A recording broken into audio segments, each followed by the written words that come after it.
구독, 좋아요. 일단 이재명 대통령 오늘 오전 국무회의 발언 보셨죠? 이 네. 나라 이 나라는 뭐라고요? 진짜 이 나라 소수 권력자의 것이 아니다. 저 어떻게 봐야 됩니까? 권력자 것이 아니다. 네. 뭐 그 본인과 성남시 라인들의 나라라는 건가요? 그 뭐지?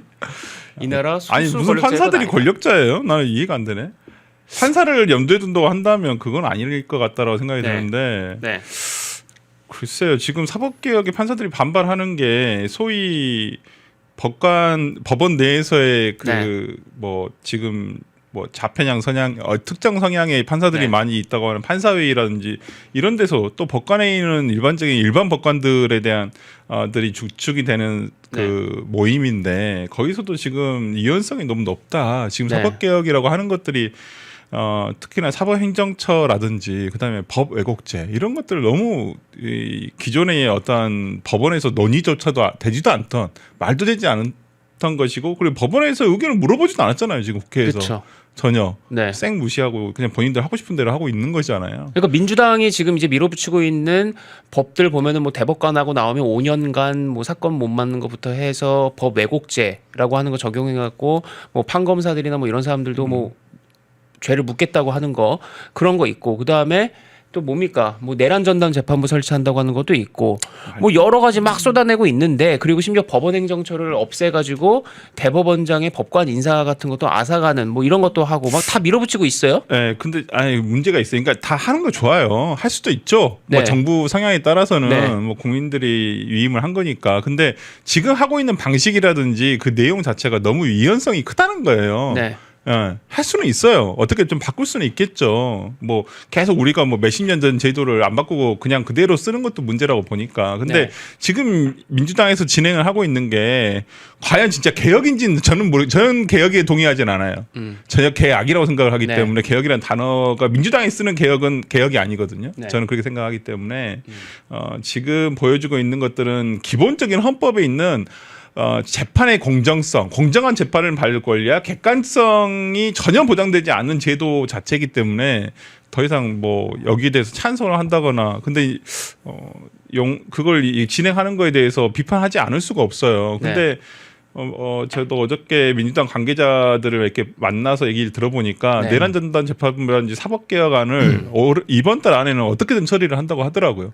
계획이 서 있다고 하더라고요. 연내 처리는 확고한 거네요. 네, 당내에서 그런 기조는 이미 잡아놨더라고요. 그래서 내용을 뭐 조금 지금 대통령실에서 조금 제동을 걸어가지고 저는 안 하는 게 맞지 않냐. 이게 말이 되는 소리냐. 아니면 진짜 할 거면 법원도 참여를 해서 의견 개진이 될 수 있도록 해서 법원도 수긍하는 방향으로 가는 게 맞지. 이거 일방적으로 그냥 밀어붙인다고 될 일이냐라고 하는데 하여튼 연내 처리는 어떻게든 강행하겠다라는 뭐 지금 기류는 확실하다 이렇게 얘기를 하시더라고요. 그러니까 정말 할 셈인가? 그냥 조희대 저도 물러나게 하려고 스스로 네. 물러나게 하려고 나 하나 때문에 법원이 이렇게 되다니 해서 그 압박 때문에 물러나게 하려고 그렇게 하는 거 아니냐 뭐 이런 얘기도 있었는데 지금 지금 이제 듣기로는 진짜 이거 할 것 같다는 거죠? 네. 저는 했으면 좋겠습니다. 했으면 좋겠다고요? 반드시 하셨으면 네. 좋겠어요. 분명히 제가 봤을 땐 이 법을 모르는 제가 봐도 네. 과문한 제가 봐도 빼박 위헌이거든요.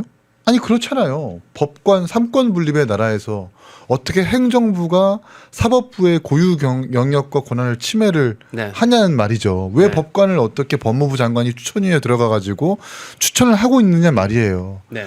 그렇게 구성된 전담재판부가 과연 위헌이 아닐까. 그래서 우상호 정무수석과 대통령실도 위헌성을 최소화하겠다라고 하는데 그렇죠. 아니 최소화하라는 위헌이 어디 있어요. 위헌의 경중을 따져가지고 1부터 10이라고 가정하면 8, 9면 위헌이고 1, 2면 위헌이 아닙니까? 0.1이어도 위헌은 위헌인 거잖아요. 그렇잖아요. 근데 이렇게 무리하게 추진한다는 것은 뭔가에 쫓기고 있는 것 같아요. 혹시 뭐 내년 지방선거에서 이른바 본인들의 주장으로는 내란 수괴, 내란 세력들을 뭐 엄하게 단죄를 해야 선거에서 좀 좋은 국면으로 유리하게 작용한다든지 그리고 지금 계속해서 이 정부가 추진하는 법안마다 전부 다 이재명 대통령의 사법 리스크가 다 연결되어 있어요. 국가보안법도 대북송금 연결돼 있죠. 배임죄 폐지도 마찬가지로 이재명 대통령 배임죄 재판 엮여 있죠.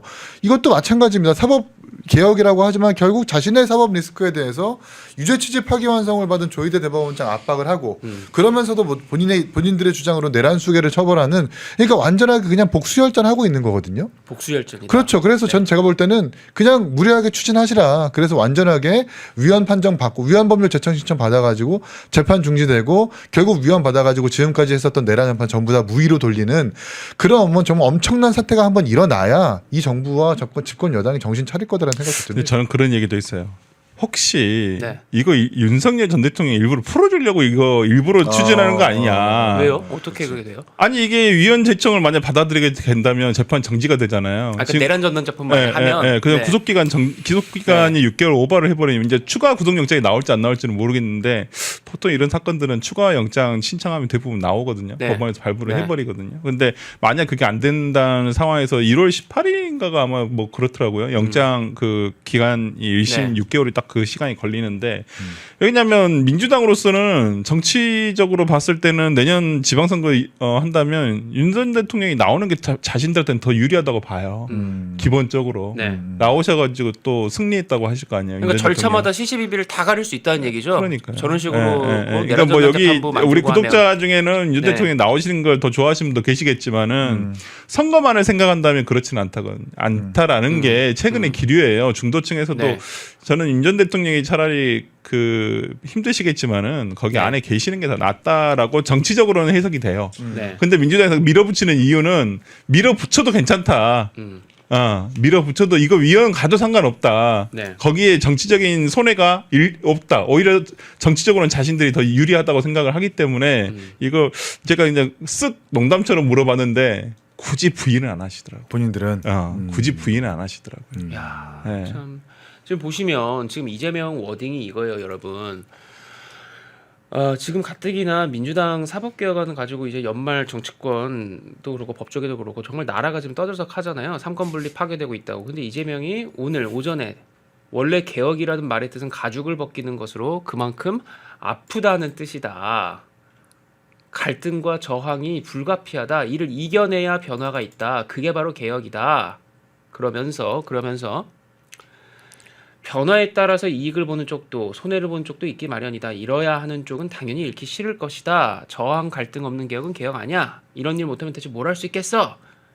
그리고 입법을 두고 견해를 달리하는 부분이 있는 것 같은데 주권자 국민의 뜻을 존중해서 얼마든지 처리할 수 있다. 이 나라는 소수 권력자의 것이 아니라 국민의 것이다.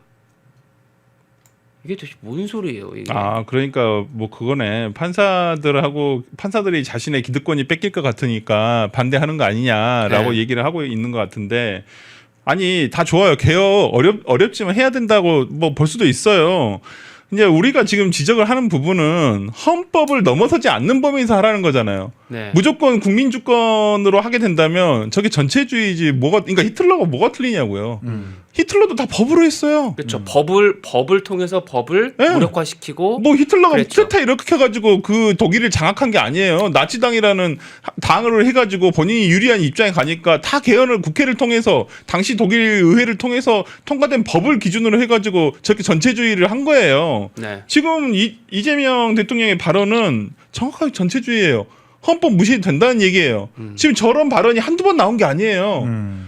저런 발언이 지금 앞으로 개헌에 대해서 나오잖아요. 네. 그럼 128조 2항과 관련해 가지고 당의 재임 중인 대통령에 대해서는 임기 연장에 대해서는 적용받지 안 된다. 아니한다라고 돼 있는데 지금 저 논리로 하겠다고 5월 달에도 얘기했어요. 네. 대통령 선거 전에도 똑같은 저런 얘기를 과거에 우리가 87년 헌법의 국민들이 지금의 국민들의 의사를 제한해서는 안 된다. 네.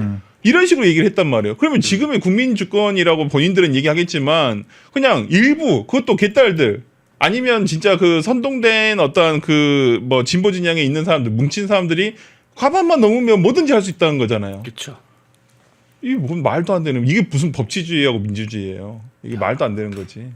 그러니까 바로 지난 금요일에 전국 법원장 그리고 회의. 어제 전국 법관 그 회의에서 전국 판사 회의에서 지금 이 민주당 이재명 정권이 밀어붙이고 있는 이 법에 대해서 사실상 반대 우려 입장을 냈는데 그거에 대해서 지금 대통령이라고 하는 사람이 오늘 오전에 작정하고 이 나라는 소수 권력자의 것이 아니라 국민의 것이다. 이해관계가 충돌하고 국민을 위한 정책 입법 과정에서 약간의 갈등, 부딪힘이 있더라도 국민의 뜻에 따라서 필요한 일을 해가야 된다. 그러니까 이게 지금 이 한국일보에서도 결국에는 속도 조절론이 제기되고 있지만 대통령이 나서서 이거를 또 필요성에 대해서 재확인한 거다. 이렇게 결국에는 규정하고 있는 거거든요. 그렇게 볼 수밖에 없어요. 지금 대통령이 그러니까 그동안은 대통령실은 약간 좀 온건한 뭐 이런 입장이고 정청래 지도부가 강경하게 앞장서는 것 같은 마치 역할 분담하는 것처럼 얘기했지만 죄다 이거 한통속인 거잖아요. 결국 하는 거 보면. 그것도 그렇고 최근에 이제 정청래 대표가 1인 1표제 투표 중앙위원회에서 부결되면서 네. 당내 세력들이 좀 분화가 되는 지점이 네. 있고 정청래 대표의 리더십이 좀 타격을 받는 국면이 있어요. 네. 그러면서 정청래 대표가 좀 강하게 드라이브를 걸지 못하는 이런 그런 시점이다 보니까 정청래 대표가 하던 거는 누가 할 수가 없으니 그리고 네. 다들 뭐 지금 자기들 지방선거도 준비한다고 뭐 추미애 위원장도 사퇴하고 있고 네. 이러고 있으니까 보다 못한 대통령이 나서가지고 이거 개혁해야 된다라고 다시 한번 이렇게 엄중하게 메시지를 내는 것 같은데 결국 그거죠. 위헌이고 위법인데 그 위헌 위법 자체가 본인들이 뛰어넘어야 될 장벽 내지는 개혁의 대상이라고 여기는 거예요. 거기서부터 독재가 시작되는 거거든요. 네. 그렇잖아요. 네. 우리는 민주주의에서 합의된 규범이라는 게 있습니다. 합의된 약속과 규칙이라는 게 있어요. 거기를 벗어나면 안 된다고 우리는 배워왔고 그렇게 지켜왔습니다. 그걸 벗어나는 일은 위법자인데 그 벗어나는 일이 꼭 개혁이라고 좀 규정하는 거예요. 이거야말로 독재자의 관점이자 시선인 거죠.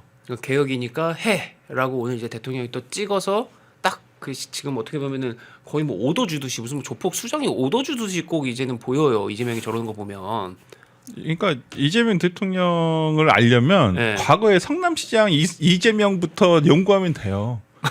형 그대로다. 아니 이분 별로 바뀌지 않았어요. 똑같아요. 맞죠? 네. 진짜 이긴 아마 사무총장은 성남시 시의원 의원을 해봤기 때문에 정확하게 알 거예요. 성남시에서도 똑같았고 경기도에서도 똑같았고 민주당 당대표를 할 때도 다 똑같았어요. 이분 이 스타일이 다 똑같더라고 맞아요. 보니까. 그래서 내가 저는 솔직히 민주당에 있을 때도 이분이 당대표 하면서부터 좀 이상하다 생각했거든요. 그때부터 왜요? 뭐 때문에? 아니 네. 원래 당대표가 되면 네. 보통 정무직 당직자가 3명에서 5명이에요. 자기가 임명하는 당직자가 대표가 네. 하는 사람. 근데 이분 오신 다음에 온갖 사람들 그 당시에 대통령 선거 떨어지고 그 밑에 있는 성남시 라인들 있잖아요. 다 무직자가 돼버렸잖아. 다 당에다 집어넣고 아니면 의원실에 보좌관을 집어넣고 그런 식으로 하더라고요. 그래서 이게 네. 뭐지? 도대체 이게 뭐 하는 짓이지? 네. 전혀. 그러니까 그런 식으로 장악을 하더라고요. 똑같아요. 저는 이분 뭐 달라질 거라고 생각. 그러니까 성남시에서도 똑같겠구나. 본인의 어떤 권력을 잡으면 그런 식으로 이렇게 이렇게 그러니까 장악하는 과정이 똑같은 방식이더라고. 맞아요. 예. 근데 또 잘 챙겨줘. 그러니까 충성을 해. 사람들이. 아니, 캠프에서 현수막 따는 봉사활동자도 막 뭐 예를 들면 구청에 있는 정무직이라기보다는 임기제 공무원 자리에 꽂아주고 이래버리면 와. 그 공직의 그 한목적성이라고 하는 것, 그 네. 공직이 달성해야 될 목적이라고 하는 건 결국 세금을 낸 국민들을 위해서 보편적으로 일을 해야 되는 건데 네. 이 단체 전체가 점점 경직되면서 이재명 대통령을 위해서 일하게 되는 거거든요. 그 방식을 너무나도 잘하는 사람이에요.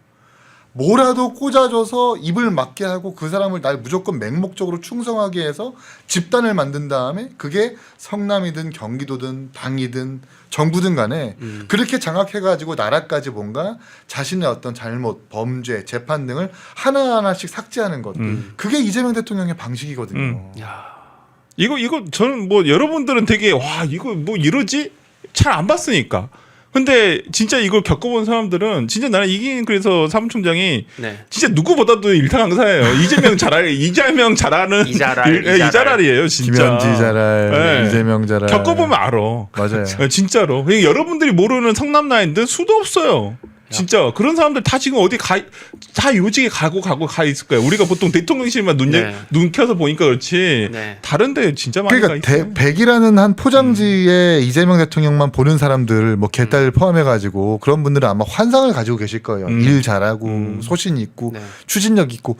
그러나 그 이면의 모습들을 가까이에서 본 저희의 입장에서는 이런 분은 사실은 정치하면 안 되는 사람이에요. 그러니까 개혁과 혁신과 혁명을 얘기하면서 뒤로는 뒷돈 챙겨주고 계약 챙겨주고 뭐 아주 실력은 없지만 자신들한테 정치적으로 맹목적으로 줄 서면 그냥 자리 꽂아주고 이리 꽂고 저리 꽂고 돌려 꽂고 절대 국가 권력이 한쪽으로 국민들을 위해서 올바르게 네. 사용된다라는 그 공적 의식이 없이 그냥 내가 권력 잡았으면 우리만 잘 살면 돼라고 하는 그 목적을 정말 가장 크게 발현하고 달성하고자 하는 사람이 바로 이재명 대통령이기 때문에 네. 그런 요즘에 어떤 개혁을 내게 하는 이런 일환들의 어떤 일련의 과정들을 보면 이 사람이 뭘 하려고 하는구나. 이 사람이 정권 후에 어떻게 지금 후위를 도모하려고 하는구나를 우리는 보이는 거죠. 아는 거죠. 답답합니다. 공익하고는 전혀 상관이 없는 사람이에요. 그러니까 그 네. 이재명에 대해서 그래도 이런 그 어떤 생각들을 하는 분들이 있었죠. 뭐냐면 야 이재명이 성남시장 뭐 경기도지사 뭐 이렇게 쭉 하고 당 대표도 하고 했는데 그 사람은 항상 자기 자리에서 발버둥 치는 사람이고 그래도 대통령 되면은 그래도 대통령 어떤 그 걸맞는 대통령으로서의 생각을 가지고 좀 하지 않겠냐. 뭐 이런 얘기도 했는데 오늘 아침에 저러는 거 보면은 아니요. 지금 이런 거거든요. 지금 이제 통신사 연합뉴스 홈페이지 보시면 이재명이 야 이거 조희대 법원 판사들 다 조져. 쟤네들 개혁 대상이야라고 이렇게 이재명이 오늘 찍은 겁니다. 그리고 민주당 여당 오늘 이번 달 하순에 본회의 네. 상정 검토 충분히 수기 한다는 얘기예요. 이거 한다는 얘기지. 예, 이러면 김병기 원내대표가 추진하는 거면 하는 네. 거예요. 원내대표가. 그러니까 반드시 연내 처리한다라고 하는 이 이거 아까 원칙 속에서 말씀드렸잖아요. 위헌 논란 돌파 부심이라는 건데 지금 이 위헌 논란에도 불구하고 정면 돌파를 어떻게 해야 되느냐 아니, 하고 이건- 민주당이 얘기하고 있는데 이재명이 해 이런 거잖아요. 이건 해도 나쁘지 않다라고 판단하는 거예요. 본인들이 정치적인 아니 저 문장이 속셈. 너무 웃기지 않아요? 네. 위헌 논란 돌파래요. 네, 우리나라 법에서 가장 상위에 있는 법을 예. 위반해도 괜찮다는 거예요. 그래. 이게 엄청 위험한 신호입니다, 여러분.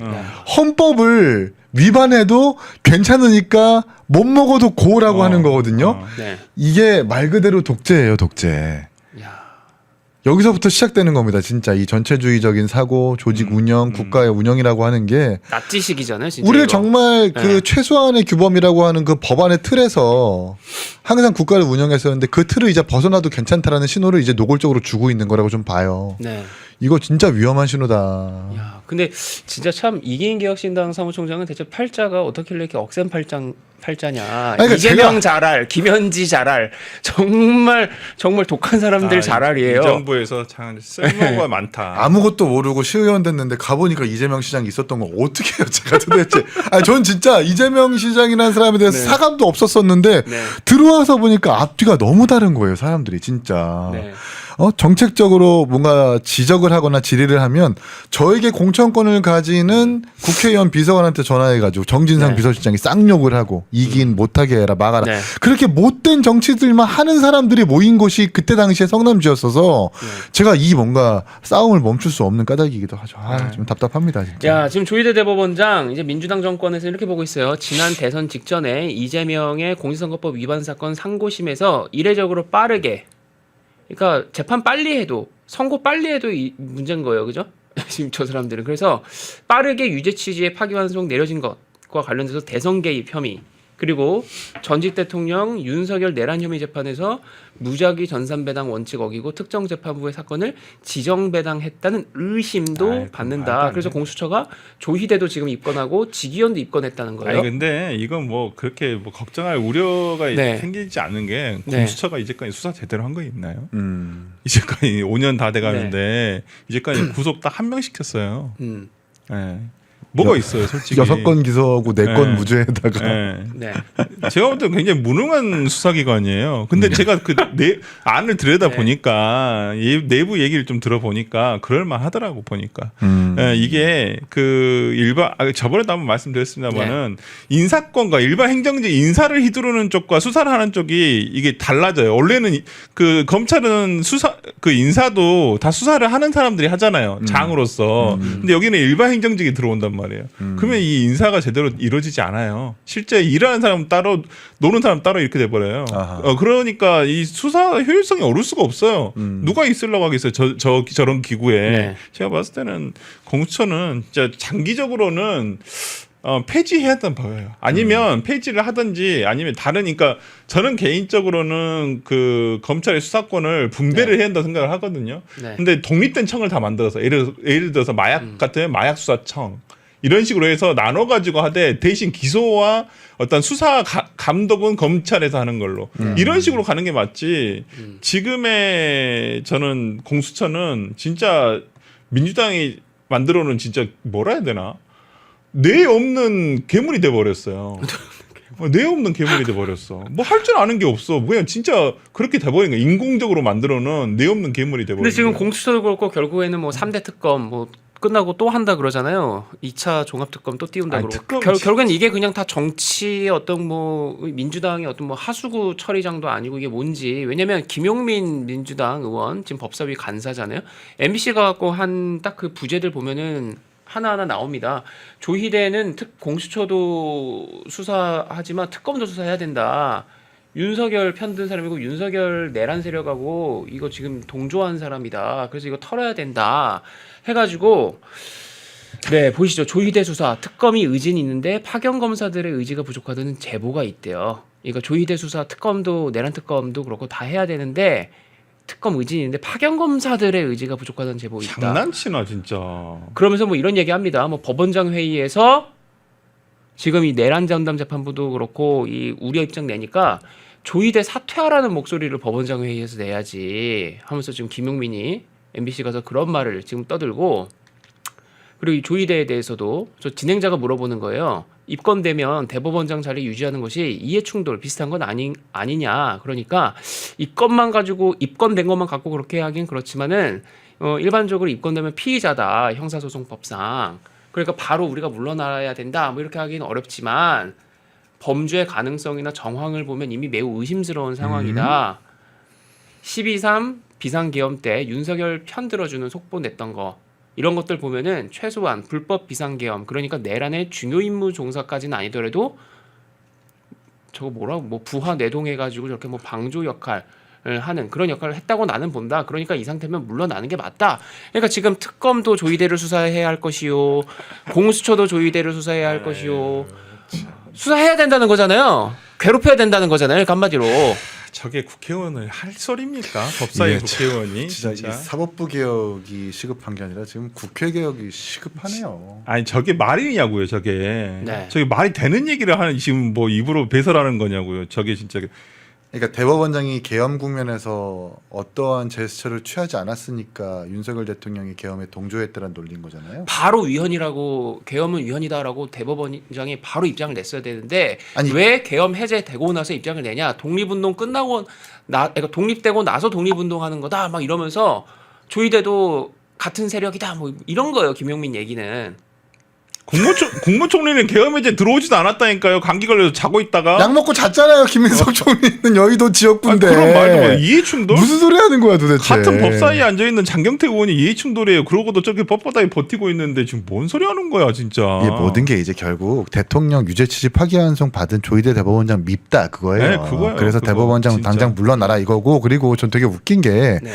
그때 유죄 취지 파기환송을 했다고 해서 그 재판이 끝나는 게 아니잖아요. 다시 고등법원으로 가서 네. 심리한 후에 다시 또 재법원으로 올려가지고 최종 심리 받는 건 아니에요? 네. 그걸 염두해서 조희대 대법원장과 그때 당시 그 대법관들은 그걸 염두해가지고 결정했다라는 것 아닙니까? 근데 마치 유죄 취지 파기환송이 확정된 유죄인 것 마냥라고 판단해가지고 조희대 대법원장이 지금 압박하고 있는데 이게 앞뒤도 안 맞고 논리도 안 맞고 이걸 저걸 납득할 수 있는 국민들 많이 없을 거라고 저는 생각을 해요. 정말 그러니까 이게 뭐 저도 취재하면서도 그렇고 여러 가지로 물어보면서 이재명도 그렇고 민주당도 그렇고 저거 정말 하는 거야? 왜 저걸 하는 거야? 라고 물어보면 뭐 복잡하게 생각할 필요 없더라고요. 결국에는 이재명 민주당의 수사 재판 걸려 있는 거에 대한 그냥 안갚음 사전 조치 뭐 이런 거예요. 그러니까 오늘 저거 이제 동아일보의 그 부국장의 칼럼인데 내란 재판부법에 숨겨진 조희대 탄핵 코드. 결국에는 이재명을 정점으로 하는 저 민주당 정치 세력이 조희대 제거 작전, 조희대 죽이기 작전이라는 거예요.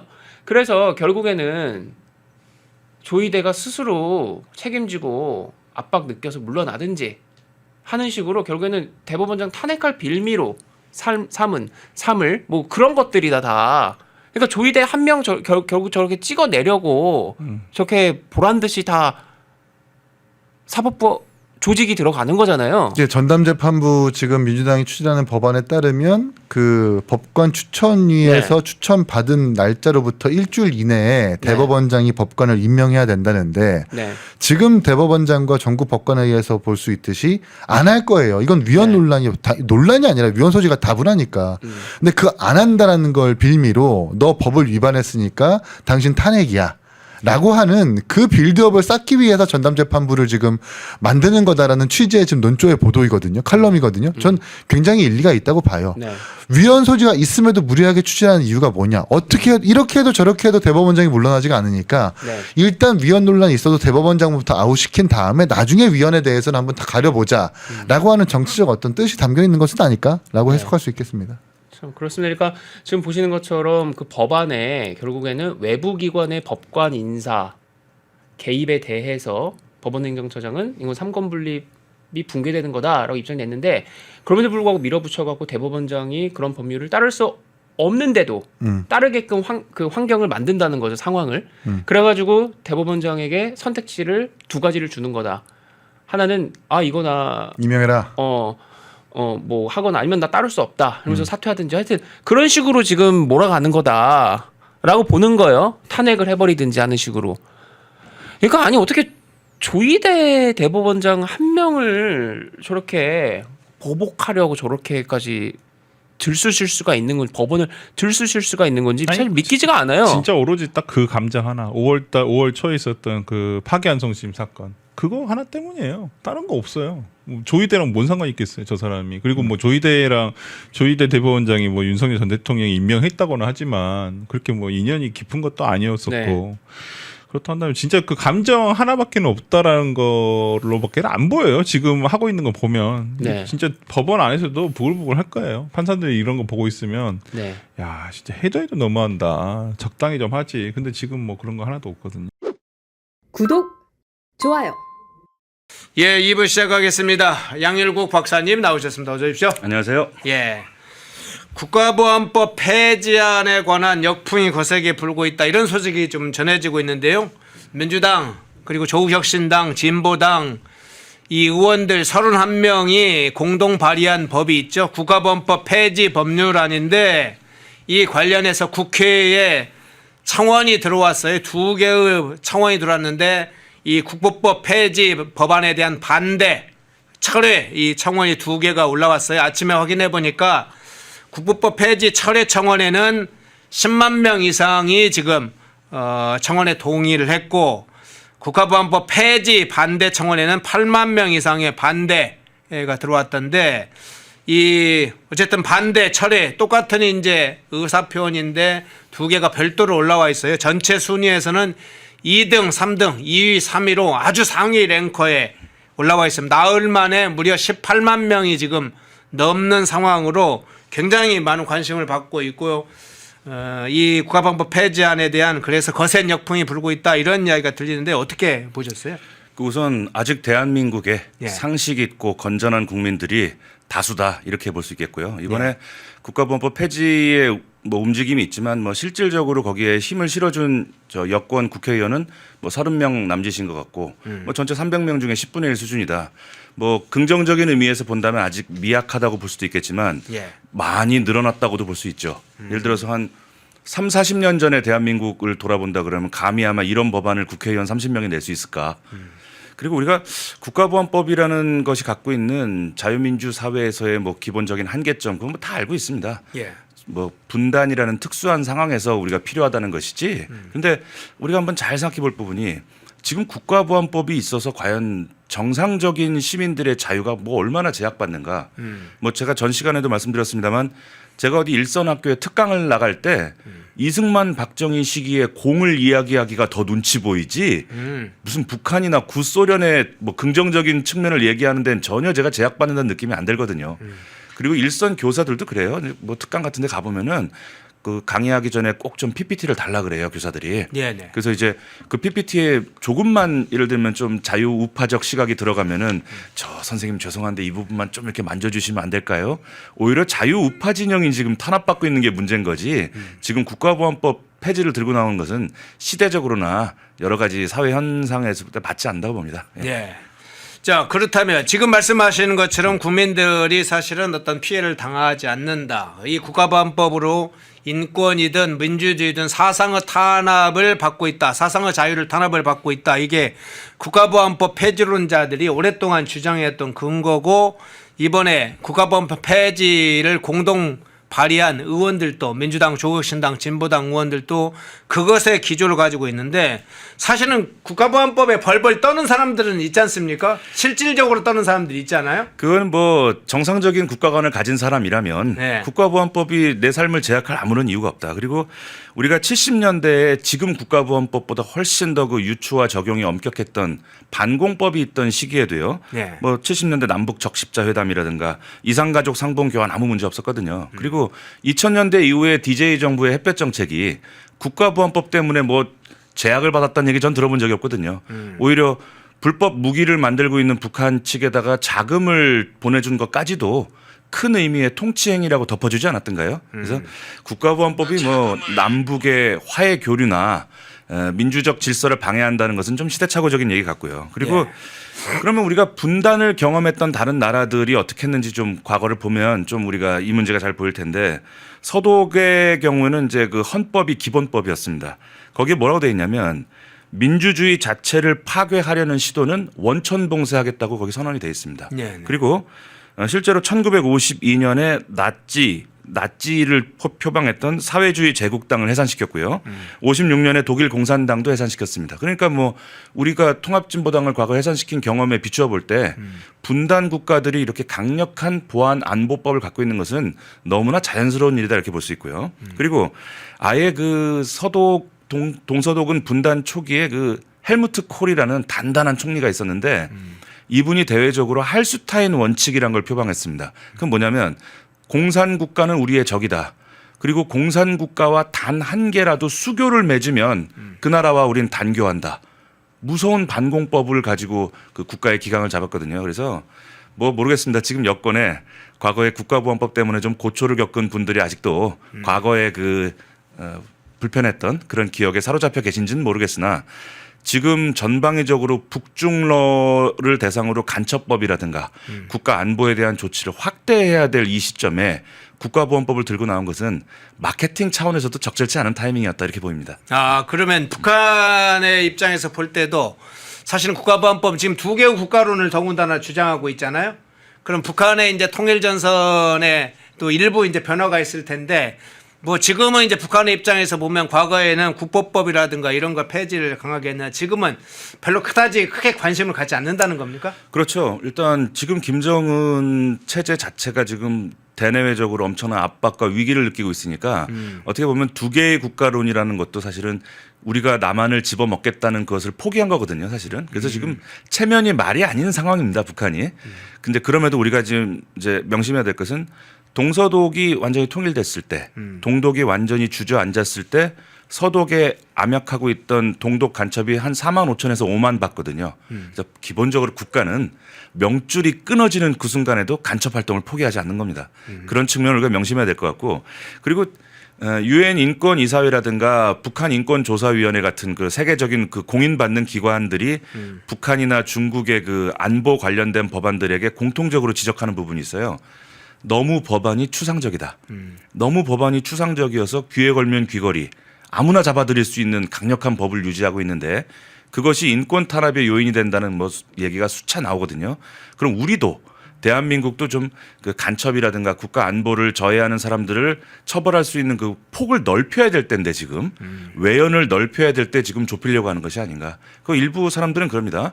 국가보안법 때문에 무슨 교육 현장에서 뭐 교사들이 제약을 받는다 이런 얘기하는데, 지금 전교조 교사분들이 좀 지나친 이념에 경도된 이야기에서 물망에 오르는 경우가 많이 있는데, 그분들이 국가보안법 때문에 어떤 제약을 받았다? 그래서 지금은 거의 사실상 사문화되어가는 법인데, 아마도 이 좌익 진영에서 이렇게 들고 나오는 이유는 심리적으로 우리 자유우파 진영의 기선을 꺾으려고 하는 의도가 크지 않을까.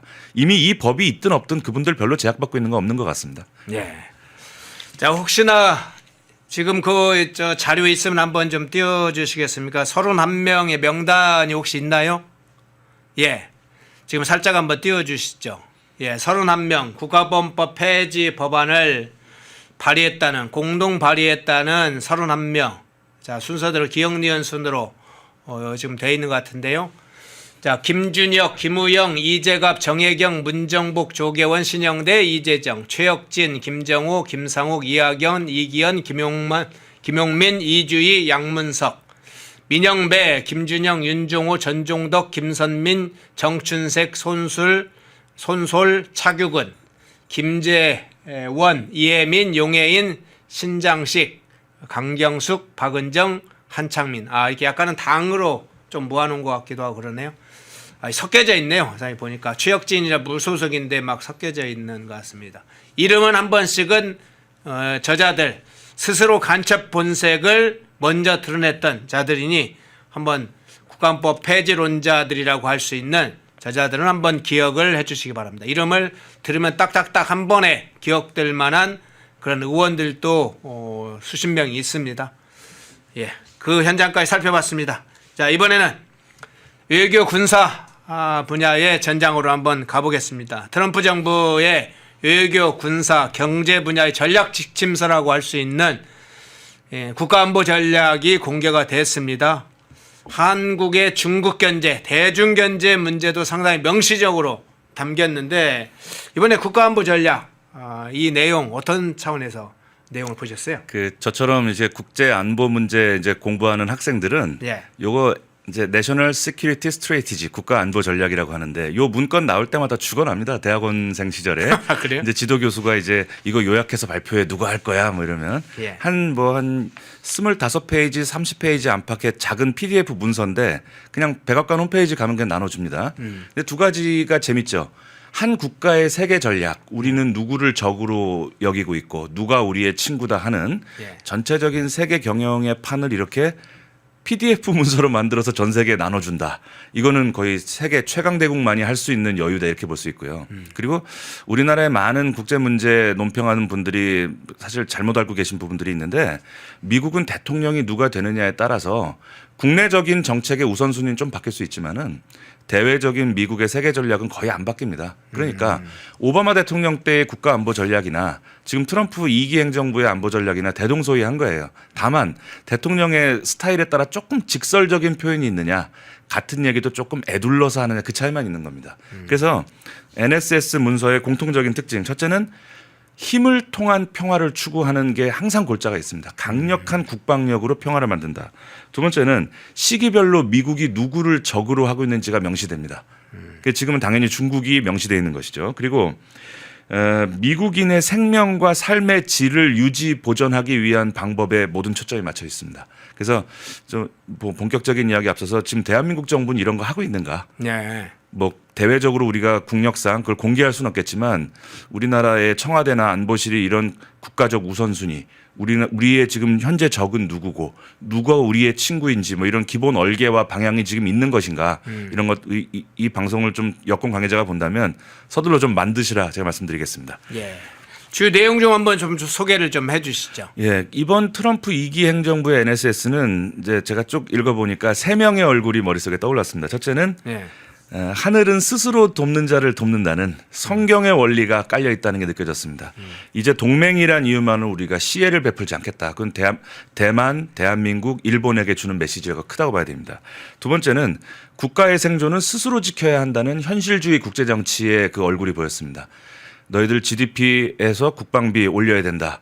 미국이 모든 것을 다 해줄 거라고 믿지 마라. 그리고 마지막으로는 너희들 원하는 게 있으면 지갑을 열어라라는 아담 스미스의 얼굴이 떠올랐습니다. 뭐냐, 지금 그동안에 미국이 세계의 경찰이라는 공익적 측면을 너무 강조한 나머지 자국의 국방이나 이거에 쓸 돈을 외국에 낭비한 전례가 많아요. 그리고 멜팅팟 이래가지고 전 세계에 이민 들어오는 사람들 조건 없이 받아주고 행복하게 살 수 있게 해주는 나라 이런 이미지를 만들기 위해서 불필요한 돈을 낭비했는데 그거 안 하겠다는 겁니다. 그래서 몇 가지 우리 대한민국의 안보에 시사하는 부분만 지금 따가지고 왔는데요. 예. 자, 제1도련선을 따라서 대만 점령을 누군가가 시도하면은 저지할 우리 동맹의 역량을 우리가 키워놓겠다. 그러니까 우리 입장에서는 안심인 겁니다. 이 트럼프 2기 행정부 초반에 제2의 에치슨 라인으로 미국의 안보선이 물러나는 것이 아니냐 이런 걱정을 많이 했거든요. 물론 이제 그러한 설이 나왔을 때 저는 이제 그 가능성이 크지 않다고 봤던 이유는 우리나라의 오산 기지라든가 평택 기지에 미국이 엄청난 공을 들였기 때문에 그걸 포기하진 않을 거라고 봤습니다만 아무튼 이번 NSS를 통해서 제1도련선이 미국의 최전방이라는 것을 다시 한번 명확히 했다는 거, 우리가 그 영역 안에 있다는 거, 어쨌건 이것은 안심할 부분입니다. 두 번째로는 동맹국이 미군의 항구라든가 기타 시설에 접근할 수 있도록 확대하겠다, 접근권을. 그리고 침략을 억제하는 역량 투자에 집중하겠다. 이 얘기는 우리에게 당근을 제시한 것으로 봐야 되겠죠. 미국의 세계 전략, 중국을 포위하는 세계 전략, 이것에 적극 협조하는 나라들은 항구나 기타 시설로 접근할 수 있게 해주겠다. 이 이야기는 미군의 항구와 기타 시설이라는 얘기는 사실상 미군의 전체 군사 네트워크를 의미한다고 봐야 되겠죠. 그럼 우리 말을 잘 듣는 나라는 우리 군사 네트워크의 일원으로 받아주겠다. 바로 그 집단 안보가 주는 우리의 안보 보장을 받을 수 있다. 이 얘기로 봐야 될 것 같고요. 두 번째는 또 우리 대한민국은 지금 핵잠수함이 초미의 관심사 아니겠어요? 그렇죠. 핵잠수함을 우리가 이제 자유롭게 운영하기 위해서는 여러 가지 미국에게 얻어내야 될 게 많은데 제가 어느 군 관계자에게 듣기로는 미국이 전혀 도와주지 않을 경우 핵잠수함을 올곧게 만들어서 우리에게 줘도 미국이 도와주지 않으면 천문학적인 운영비를 감당하기가 어렵다는 얘기를 제가 들었어요. 바로 그런 측면, 우리가 지금 미국의 대중 견제 정책에 우리가 적극 협력해야만 핵잠수함도 우리가 올곧게 운용할 수 있다, 이런 교훈이 있을 것 같고요. 두 번째는 우리가 지금 천문학적인 대미 투자금, 지금 이 현 정부의 실책으로 아마 기록될 거라고 보는데 이 천문학적인 대미 투자금을 깎는다든지 또 지급하는 시기를 좀 미룬다든지 아니면 그게 안 된다 그러면 미래의 투자가 결실을 맺었을 때 우리가 환수하는 조건을 좀 이롭게 한다든지 우리가 앞으로 미국에게 아쉬운 소리를 해야 될 부분들이 많은데 이번 국가안보 전략을 계기로 미국의 대중 포위 전략에 대해서 우리가 적극 협조하는 스탠스로 가야 되지 않는가. 지금 다카이치 사나이 총리가 하고 있는 게 결국은 이 NSS의 기본 방침을 정확히 이해한 데서 비롯된 외교 전략이라고 저는 보는 겁니다. 지금 중국에게 된소리를 맞으면서도 물러서지 않고 있거든요. 안타까운 마음이 드는 것은 우리도 저기에 동참해야 되는데 우리가 지금 뒷짐지고 있고 튀르키예하고 무슨 협력을 한다고 하고 방향을 좀 잘못 잡고 있는 통에 우리의 안보 이익과 이권을 지금 일본에게 빼앗기는 것이 아닌가, 이런 걱정이 되는 것입니다. 예. 자, 그러면 이번에 발표한 트럼프 행정부의 국가안보 전략, 이것을 기초로 한다면요, 아까 이제 집단 보호 체제 이야기 하셨는데 집단 방어 체제를 명시적으로 이 트럼프 행정부가 지금 국가안보 전략에 담고 있는데, 한국과 일본이 이 대만 해협과 남아시아 문제를 어떻게 이제 해결할 것인지 문제도 좀 담겨져 있지 않습니까? 중국이 실제로 이 대만 해협을 중심으로 해서 군사적인 어떤 대응을 한다면, 남아시아 지역에 대응을 해온다면 이 주한 미군과 한국이 어떤 역할을 할 것인가, 그 부분은 어떤 차원에서 해석을 하십니까? 사실은 이 부분은 논란의 여지가 없어야 정상인 것이 70여 년 전에 한미동맹을 체결할 때 태평양 지역의 집단 방어, 태평양 지역에서 우리 동맹이 공격받으면 집단 행동한다고 이미 되어 있는 것이거든요. 그러니까 자꾸 미국 조야에서 자꾸 대만에서 급변 사태가 나면 대한민국 너희들 어떻게 할 거야 라고 다시 되묻는다는 게 어떤 면에서 미국이 우리에게 갖고 있던 신뢰가 상당히 무너져 있다는 정황인 겁니다. 예를 들어서 뭐 그렇잖아요. 세입자하고 집주인 간에 이미 언제까지 월세 얼마 내고 언제까지 머무르다 나가기로 계약서가 써져 있는데 집주인이 계속 와가지고 세입자한테 너희들 이 계약서대로 하는 거 맞지? 몇 년도에 이사 갈 거 맞지? 이렇게 확인을 한다는 거. 되게 그렇게 계약서에 있던 내용을 재확인하는 것은 되게 세입자하고 집주인 간 신뢰가 무너졌을 때 재확인을 하거든요. 그렇죠. 우리가 이런 차원으로 받아들여야 되지 않나 싶습니다. 예. 자, 이번 국가안보 전략에는 이 중국과 인도 태평양 지역을 중심으로 한 전략이 상당 부분 이제 중심 초점이 맞춰져 있는데, 그런데 주목된 부분 중에 하나가 북한에 대한 언급이 없다. 이 부분이 좀 주목되는 부분이었어요. 미국의 이제 대북 정책의 일정한 변화가 지금 이 국가안보 전략을 통해서 드러난 것인지, 그 부분에 그간에 이제 한미동맹이라는 게 초점이, 또 주한미군의 역할 초점이 주로 이제 북한에 맞춰져 있기 때문에 국가안보 전략에서 북한이 빠진 부분에 대해서 당연히 이제 여러 가지 생각을 하게 되는데 그 부분은 어떤 측면에서 해석을 하십니까? 모든 패권국 뭐 지구상에 존재했었던 뭐 로마, 영국 모든 패권국들은 어느 특정 지역에서 자국의 영향력이 떨어지는 것을 원치 않아요. 그래서 지금까지 국가 안보 전략이 중국이나 러시아 이야기 비중보다 북한 이야기를 많이 했던 것은 뭐 조금 제가 직설적으로 이야기하면 중국이나 러시아를 직접 책망하기가 좀 그러니까 만만한 북한을 책망하는 것으로서 북중에게 메시지를 줬다고 봐야 되는 거죠. 근데 지금은 미국의 거대한 지금 세계 전략으로 볼 때 지금 북한이라는 나라는 우리에게는 매우 절체절명의 국가지만 미국의 전체 세계 전략으로 볼 때는 조랑말 같은 거 체스판에서요. 지금 노골적으로 지금 중국의 부상을 견제하겠다고 달라들고 있는 판에 북한에 대한 언급은 무의미한 것이죠. 예를 들어서 동아시아 지역에서 북한과 러시아가 미국의 권위에 도전하지 못하게 하겠다는 것을 지금 노골적으로 표방하고 있는데 그러한 큰 판에서 전쟁을 지금 벌이고 있는데 당연히 북한에 대한 언급의 횟수가 줄어드는 것은 당연한 일입니다. 그런데 우리가 지금 미국의 세계 전략에 북한이 언급만 안 돼 있을 뿐이지 이 동아시아 지역에서 미국의 영향력 이것은 자유민주주의, 시장경제, 인권 뭐 이런 것들인데 예. 거기 안에 이미 북한도 용서할 수 없다는 얘기는 이미 다 암시할 수 있다고 봐야 되고요. 그리고 이렇게 지금 중국과 대놓고 전면전 비슷한 이야기를 하고 있는데 지금 대한민국이 어떻게 하고 있는가. 여권의 지금 국가보안법 철폐 얘기 조금 전에 나눴습니다. 그리고 또 일부 여권의 그 그릇된 그 지지자들은 헌법 조항도 바꾸겠다고 덤벼요. 네네. 한반도를 우리의 한반도와 그 주변 영토, 부속 도서까지 영토로 선언하고 있는 그 4, 5조를 건드리겠다고 하고 또 지금은 좀 들어갔습니다. 다행히. 그런데 전시작전권을 뭐 임기 내에 회수하겠다는 뭐 그런 터무니없는 이야기들도 좀 나왔었고요. 자, 이런 분위기에서 지금 미국의 세계 전략의 집약판 국가 안보 전략에서 대놓고 지금 중국을 견제하겠다고 으르렁대고 있는데 지금 우리가 하고 있는 이 방향 이게 옳은 방향인가 또 국내적으로 옳고 그름의 문제를 떠나서 미국이 우리나라의 이것에 대해서 응징하지 않겠는가 여러 가지 방법이 있을 겁니다.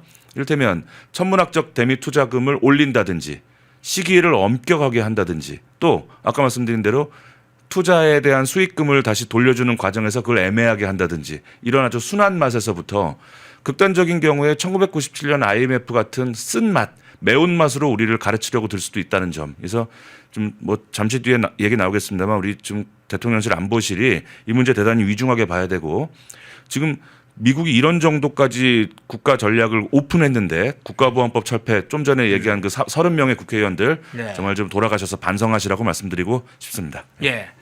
자, 앞서 이야기 중에 좀 부가해서 하나만 더 여쭤볼게요. 그간에 이제 중국과 러시아에 대해서 국가안보 전략에서 최근에 잘 등장하지 않은 여러 가지 요인 중에 저는 이제 이 부분을 주목하는데 한동안은 사실은 중국이 개혁 개방의 길을 걸어오면서 중국이 개혁 개방을 걸으면 이제 민주화가 될 거다. 중국도 민주화의 길로 들어설 것이라는 일종의 착각이 있었고 러시아의 경우에도 상당 기간 유럽을 비롯해서 러시아가 비교적 권위주의 체제가 약화될 갈 거다라는 기대가 있으면서 특히 미국 민주당 정권, 유럽의 좌파 정권은 러시아나 중국에 상당히 친교를 오랫동안 해왔던 그런 이제 역사가 있잖아요. 클린턴 오바마 정권 더 심했고 그런 것이 사실은 중국과 러시아에 대한 그 위험에 대해서 과소평가하면서 그것이 한동안 이 국가 군사 안보 전략에서도 상당 부분 드러났는데 본격적으로 사실은 한 10년 전부터 중국과 러시아 위협이 점점 가시화되지 않았습니까? 그게 이번에 이제 국가 안보 전략으로 확연히 드러났다.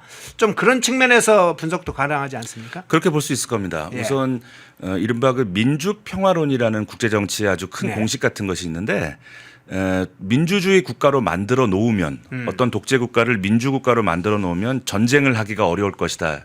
국제정치학의 일종의 철칙 같은 겁니다. 그렇죠. 근데 이제 잘 아시다시피 이제 민주화가 되려면 어느 정도의 경제적 부가 받쳐줘야 된다는 건 뭐 기정사실이고 그러니까 중국이란 나라를 국제사회에 전쟁을 일으키는 불량 국가로 만들지 않으려면 어느 정도 먹고 살게 해줘야 된다. 그래서 어느 정도 민주화가 되면은 중국 역시도 지금 미국이 깔아놓은 국제 질서에 순응하는 일종의 판다곰 같은 존재가 될 거다. 이제 그게 이제 미국의 기대였는데 많은 분들이 그렇게 얘기합니다.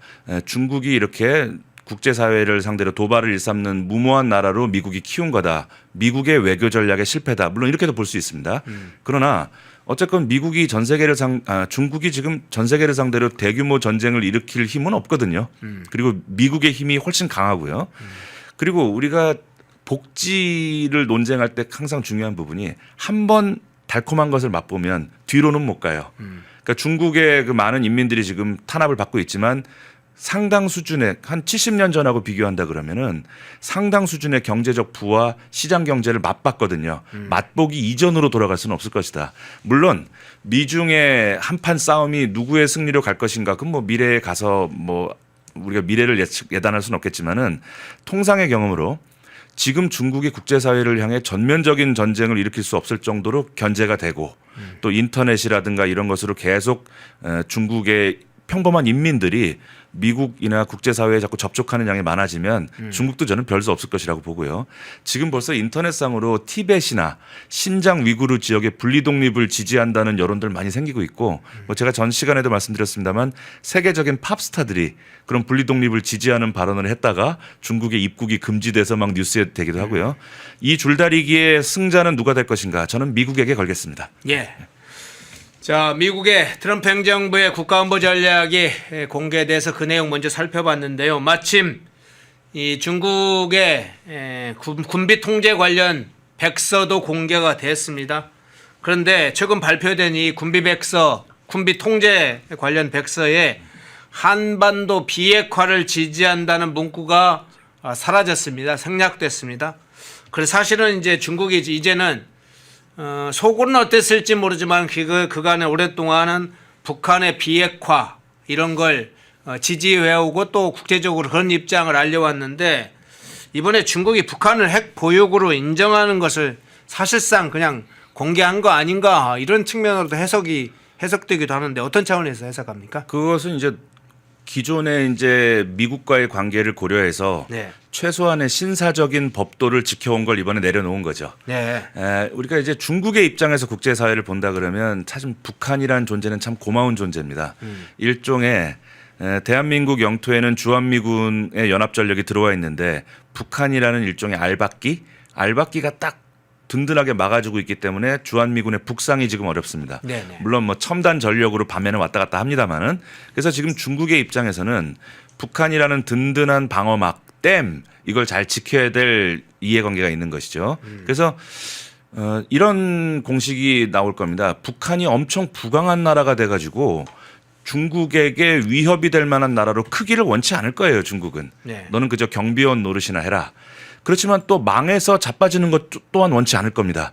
그저 먹고 살 만한 정도로. 그러니까 미국이 그렇게 뭐라고 해도 몰래 밤에 중유도 갖다 주고 그럽니다. 그러니까 중국에게 위협이 될 만한 나라가 되는 것도 원치 않지만 쓰러져서 자빠져 버리면 댐 역할을 못하기 때문에 주한미군 북상을 막는 댐 역할을 못하기 때문에 그저 죽지 못해 사는 정도 수준으로 계속 유지해주고 있다 이렇게 봐야 될 겁니다.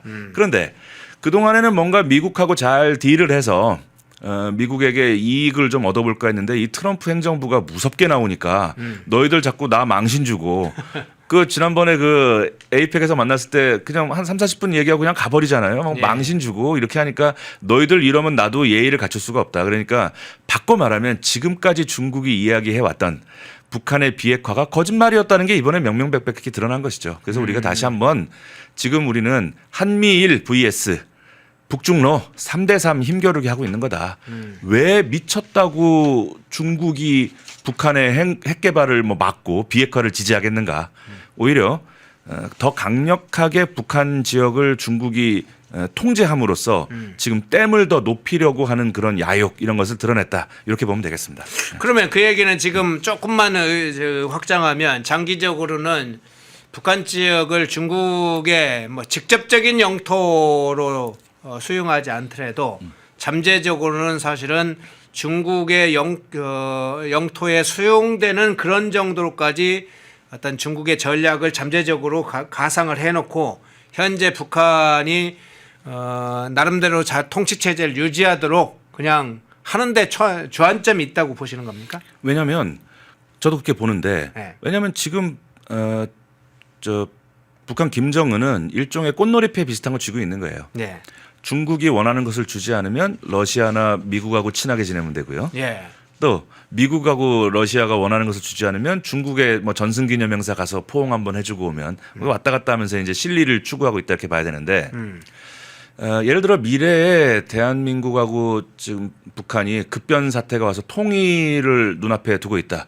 그 상황을 가정해 보면 제가 중국의 외교 당국이나 국방 외교 관계자라면은 그런 조짐이 보이자마자 바로 중국 인민 군대를 평양으로 보낼 겁니다. 왜? 지금 북한의 통치 체제가 무너져서 무주공산이 돼 있단 말입니다. 그러면 당연히 한미일 연합 세력이 올라오려고 할 거고 그걸 방치하게 되면 지금 러시아가 우크라이나하고 전쟁하는 그 이유가 만들어져요. 지금 평양이나 개성에 주한미군이 올라간다고 생각해 보십시오. 그건 중국은 목숨을 걸고서도 그건 막아야 되는 사활적 이익이 되는 겁니다. 그래서 우리가 많은 분들이 아직도 조금 나이브하게 김정은이 무너지면 통일되는 거 아니냐. 그렇지만은 않을 것이다라고 제가 말씀드려요. 김정은 체제가 무너지는 것이 통일의 필수 조건인 건 맞다. 그러나 그것만으로 대한민국 주도의 통일이 보증되는 것은 아니다. 그래서 그 시기가 언제 도둑처럼 찾아올지 모르기 때문에 한미 동맹, 한미 관계 그리고 우리가 좀 맞듣지 않더라도 일본과도 우리가 좋은 관계를 만들어야 되는 겁니다. 왜? 대개 동서독이 통일할 때도 주변국들을 설득했기 때문에 90년에 통일된 거예요. 예. 그리고 참고로 마가릿 대처 여선 끝까지 반대했습니다. 저 독일 놈들 못 믿는다. 저놈들 저 분단시켜놔도 불안한데 저놈들이 하나가 되면 또 유럽을 위협할 수도 있다. 그래서 레이건 대통령이 힘써주지 않았으면 대처가 물러나지 않았을 겁니다. 자, 그렇게 본다면 지금 우리가 중국이 북한의 핵에 대해서 묵인하는 듯한 스탠스를 취하는 것은 너무나 자연스러운 일이다. 이렇게 보입니다. 예. 자, 그럼 우리 국내 문제로 한번 넘어가 볼게요. 중국의 이 북핵 용인 뭐 공개적으로 사실상 용인하는 장면으로 넘어가고 있는데 우리로서는 상당한 부분 여러 부분에서 이제 대북 정책에 있어서 그런 초점을 이제 가질 수밖에 없죠. 그런데 국내 좌익 진영이 이 부분을 어떻게 반응할 것이라고 그렇게 보세요? 그러니까 우리나라 좌익 진영은 참 어찌 보면은 저도 뭐 주변에 그 좌익 성향의 학자들 뭐 덜어 있습니다만 참 그분들하고 대화를 해보면 참 신기해요. 어떻게 이렇게 하나부터 열까지 우리나라에 도움되는 얘기는 하나도 안 할까? 참 예. 그것도 쉽지 않다 저는 그렇게 생각을 하고요. 일단 뭐 몇 가지 지금 북한에 대한 그 중국의 스탠스가 핵을 가지건 말건 약간 이렇게 스탠스가 바뀌었단 말입니다. 그러니까 지금 좌익들은 아마 시민사회건 언론이건 뭐 학계 뭐 뿌리가 깊으니까요. 아마 이런 얘기 할 겁니다. 첫째 제 예상 지금 정부는 빨리 북한과 중국과 대화 채널을 복원해야 한다. 지금 북한과 중국과 빨리 대화를 하지 않으면 우리의 안보와 경제가 무너진다. 이런 식으로 분위기를 만들 겁니다. 그리고 지금 이번에 중국의 그 백서에도 그렇게 써놨거든요. 한미일은 사실상 한미일은 더 이상 북한을 압박하지 말고 평화롭게 대화해야 한다 이렇게 써놨거든요. 그 얘기인즉슨 지금 국보법도 없애고 헌법 규정도 바꿔서라도 북한과 대화해야 한다는 대한민국 정부 또는 그 제야 세력들을 시진핑이 힘을 실어준 거죠. 그렇게 봐야 될 겁니다. 두 번째는 미국과 무슨 우리가 앞으로 원자력 핵잠수함이나 이런 협력의 속도 조절해야 된다 이런 얘기 나올 거예요 이제. 그리고 또 뭐 우리나라에서 중국을 경유한 그런 간첩이나 이런 것들을 간첩법 개정이나 이런 것도 반대할 겁니다. 그래서 지금 우리가 좀 정신을 바로 차려야 될 것이 지금 아까 말씀드린 것처럼 일본의 총리가 바보가 아닌 다음에 왜 그렇게 욕을 먹어가면서 삿대질을 하겠습니까? 그게 국익에 도움이 되니까 그렇게 하는 것이죠. 그럼 대한민국도 지금 빨리 그런 스탠스로 가는 것이 옳지 않느냐. 그리고 시진핑이 지금 왜 갑자기 북한에 대한 스탠스를 바꿨을까를 시진핑 개인의 입장에서 본다면 중국 꼭 것이 아니라 개인의 입장. 시진핑 권력 체제가 지금 흔들흔들해요. 예. 지금 내후 외환이 있기 때문에 요 관심사를 지금 빨리 바깥으로 돌려야 됩니다. 야 중국이 북한의 핵을 용인했대 뭐 이러면서 시끌시끌하게 만들어 놓으면 국내적인 시선이 바깥으로 분산되는 효과가 있습니다. 그리고 또 지금 북한이 결심한 거예요.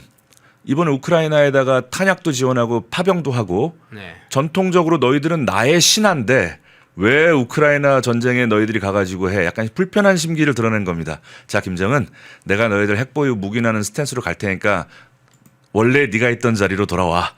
너희는 우리의 신하 아니야? 이 메시지가 있다고 보고요. 또 아까 말씀드린 것처럼 한국의 핵잠이라든가 이런 것들 미국과의 협력 분명히 이재명 정부는 친중 정부고 어느 정도 내가 인 컨트롤을 할 수 있다고 생각했는데 미국의 강력한 리더십으로 지금 할 일 없이 우리가 엄청난 투자금을 미국에다 주고 핵잠수함 됐다고 막 대대적으로 선전을 하고 또 어제는 그 위성락 실장이 우리가 북한하고 대화는 중요하지만은 연합 훈련 일정을 가지고 딜은 하지 않겠다 뭐 이런 말이 나온단 말이에요. 예. 그러니까 대한민국의 좌익 세력에게 좀 힘을 실어주기 위해서 야 우리는 여전히 북한과 함께 갈 거니까 한국 내 좌익 세력들 빨리 우리 편으로 붙어 이런 메시지가 있다고 봐야 되겠죠. 예.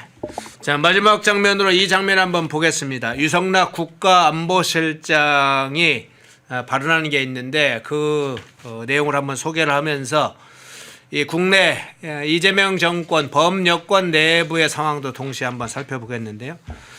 유성락 국가안보실장 이 단절된 남북관계 대화 재개를 위해서 그러니까 남북관계 뭐 재대화를 위해서 연합훈련의 중단 또는 축소는 고려하지 않겠다 이런 입장을 밝혔어요.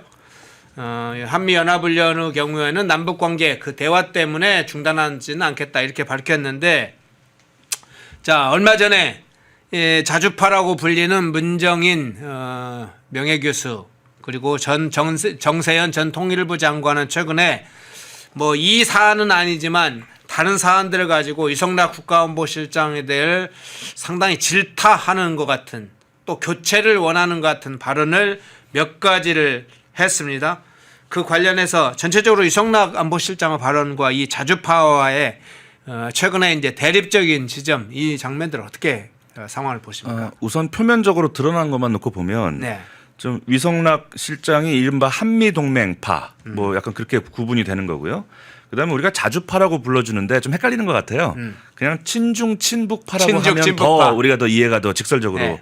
그런데 표면적으로 지금 이 이재명 정부 하에 어떤 진보와 보수가 나름대로 균형 있게 네. 대립하고 있는 것 같은 모양새를 만들려는 그 큰 그림은 이재명 정부의 그림인 것 같습니다. 네, 네. 자 그런데 지금 위성락 안보실장이 그나마 좀 사면 초가의 상황에서 지금 그나마 옳은 소리를 내주고 있다. 저 개인적으로 그렇게 보이는 겁니다. 네. 그리고 또 뭐 요즘 계속 들리는 얘기가 그 NSC 우리 정부의 안보실의 편제가 뭐 문제가 있다. 그런 식의 뭐 얘기가 의사소통 구조가 뭐 잘못됐다고 하는데 결국은 위성락을 노리고 있는 거 아닌가?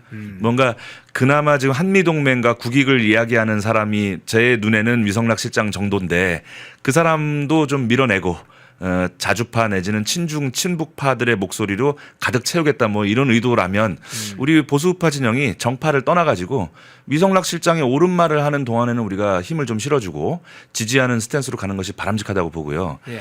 그리고 지금 진보 좌익 계통이 자꾸 물타기하고 거짓말하는 게 뭐 어제 오늘 얘기는 아닌데요. 이를테면 사우스 차이나 모닝 포스트 이런 신문에 우리나라의 한 교수가 거기 인터뷰를 했는데 이런 얘기를 했더라고요. 그러니까 남북한 모두 핵 추진 잠수함을 가지려 하고 있으니 이제 한반도의 비핵화는 물 건너간 거 아니냐.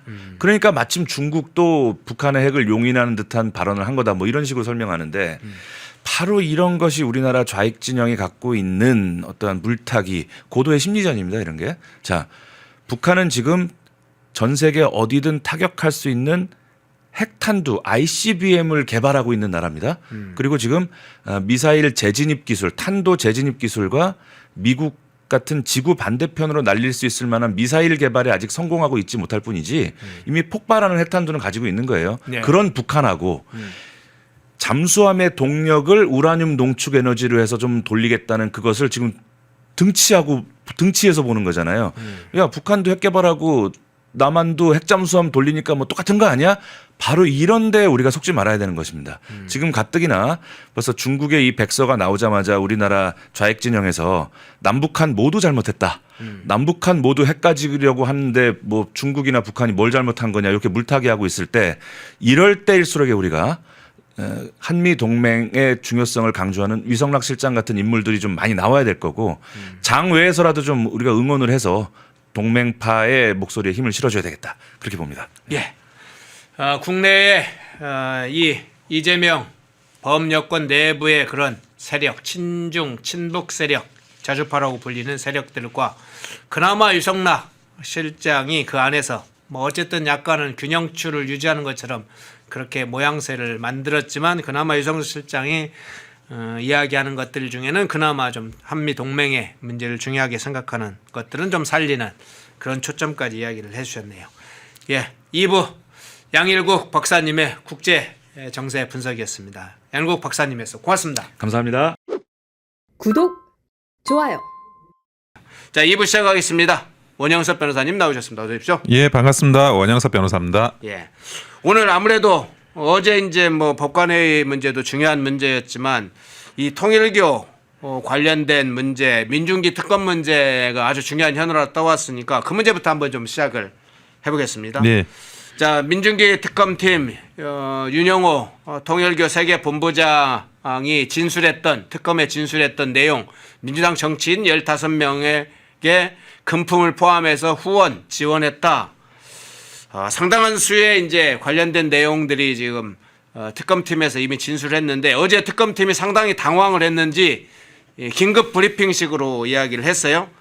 어떤 입장을 밝혔냐? 왜 이렇게 그러면 특검이 조사를 안 하냐? 민주당 정치인에 대해서 그런 게 여론이 쇄도하자 특검팀이 이렇게 이야기했습니다. 진술 내용이 인적, 물적, 시간적으로 볼 때 명백히 특검법상 수사 대상에 해당하지 않아 수사를 인계할 예정이다. 특검에서는 수사를 안 하겠다. 수사 대상이 아니다.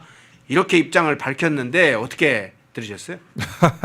명백히 이것은 불공정한 특검이며 야당 탄압 특검이며 그리고 이 특검은 특검으로서의 어떤 최소한의 자격과 공정성도 갖추지 못한 특검이다라는 말씀을 드립니다. 예, 이거는 너무나 당연한 건데요. 사실 우리가 김건희 특검법을 비판했던 가장 그 대표적인 이슈가 뭐냐면 명문으로 별건 수사를 할 수 있다라고 돼 있는 거예요. 그러니까 16개의 그런 수사 대상을 쭉 이렇게 나열하고는 제일 마지막에 16번째 이와 관련한 모든 사건이에요. 네. 그러니까 이거를 대놓고 별건 수사를 할 수 있다라고 그 악법을 만들어 놓은 거고 어떻게 뭐 이런 법에 찬성을 할 수 있는지 뭐 나는 납득도 안 되지만 심지어 국민의힘에서도 찬성자가 있었잖아요. 그리고 그런 별건 수사를 할 수 있어서 사실은 김건희 특검이 굉장히 많은 별건 수사를 지금 진행을 하고 있습니다. 그런데 그동안에 구속영장을 신청해가지고 나오는 인용률이 한 30%대요. 그러니까 10개를 구속영장 신청을 하면 7개는 그 인용이 안 되고 그러다 보니까 이게 뭐 도대체 이런 먼지털이 별건 수사 왜 이렇게 해야 되냐 그런 주장을 굉장히 많이 해왔는데 아니 그 통일교 관련해서 돈을 만약에 민주당이 받았다 그러면 그거야말로 지금 이 특검이 바로 나서야 될 핵심적인 별건 수사인데 그거를 지금 안 하고 있는 거예요. 그러니까 그거를 또 안 하는 게 이 윤영호 본부장의 진술에 의해 가지고 나중에 드러난 거죠. 자기들이 뭐 이거를 수사기관에 이첩한 것도 아니고 수사기관에 이첩하겠다라고 하는 거잖아요. 지금 브리핑하는 것도. 근데 안 하고 있었던 거예요. 이게 죄를 덮는 다른 사람의 죄를 덮는 별건 수사를 자행해 왔다는 점에서 이 특검은 제가 볼 때는 수사기관이 아니라 범죄 집단입니다. 범죄 집단. 예, 이 특검이야말로 수사를 받아야 되고 이 특검이야말로 그 범죄를 은폐한 거에 대한 그런 어떤 엄중한 책임을 물어야 되는 그런 상황이라고 볼 수밖에 없습니다. 그럼 엄중한 책임을 묻는다면요? 지금 권성동 의원이라든가 국민의힘 관계자만 수사하고 기소하고 다른 별건 수사를 뭐 이 특검뿐만 아니라 다른 특검에서도 별건 수사를 그간에 수없이 해오면서 문제가 제기됐었는데 민주당 정치인들에 대한 수사를 하지 않는 민중기 특검 문제를 삼는다면 어떤 부분의 문제를 삼습니까? 직무유기입니까? 뭐 정치위반입니까? 어떤 부분이 좀 문제가 구체적으로? 당연히 뭐 직무유기나 이런 것들을 성립할 수 있습니다. 예, 그거는 뭐 누구라도 이제 곧 있으면 민중기 특검을 고발할 것 같아요. 직무유기가 성립할 수 있고 그리고 그 과정에서 어떤 회유나 이런 민주당 진술 파트에 대한 어떤 그 윤영호 본부장에 대한 압박이나 이런 것들이 찾아보면 또 나올지도 몰라요. 예. 예, 그리고 사실은 제가 이 그 통일교 이슈가 됐을 때 이미 그런 소문은 듣고 있었어요. 설마 통일교가 그 당시 이제 뭐 국민의힘 쪽만 신경 썼겠느냐, 민주당도 신경 썼을 거다라는 게 일반적인 소문이었습니다. 그래서 그런 부분들까지 고려를 하면 이것이 그 나올 때 민주당 쪽도 나올 수 있다라는 게 많은 사람들이 예측하고 있었던 거거든요. 그런데 지금 유영호 본부장이 그런 부분까지 지금 이야기를 했기 때문에 한마디로 폭탄이 터진 거고, 이 폭탄에 대해서 분명히 민주당이나 민중기 특검은 명백하게 자신들의 그런 어떤 진상을 밝히는 그런 작업에 들어가지 않으면 굉장히 큰 낭패를 겪게 될 겁니다. 예. 자, 윤영호 전 본부장이 그런 얘기 했었죠. 법정에서 2017년부터 2021년까지는 민주당과 더 가까웠다. 문재인 정부 때는 자기들은 민주당 관계자들을 굉장히 많이 접촉하려고 노력을 했고, 실제로 이제 그런 작업들이 민주당 정치인에게 금품과 각종 지원으로 이어졌다고 보이는데, 자, 오늘 이제 나온 소식들 중에 앞서 제가 두 가지를 소개를 드렸습니다. 민주당 당직자, 민주당 세계 한인 민주회의 부의장으로 통일교의 3인자, 통일교 천무원 행정 정책실장 이모 씨죠.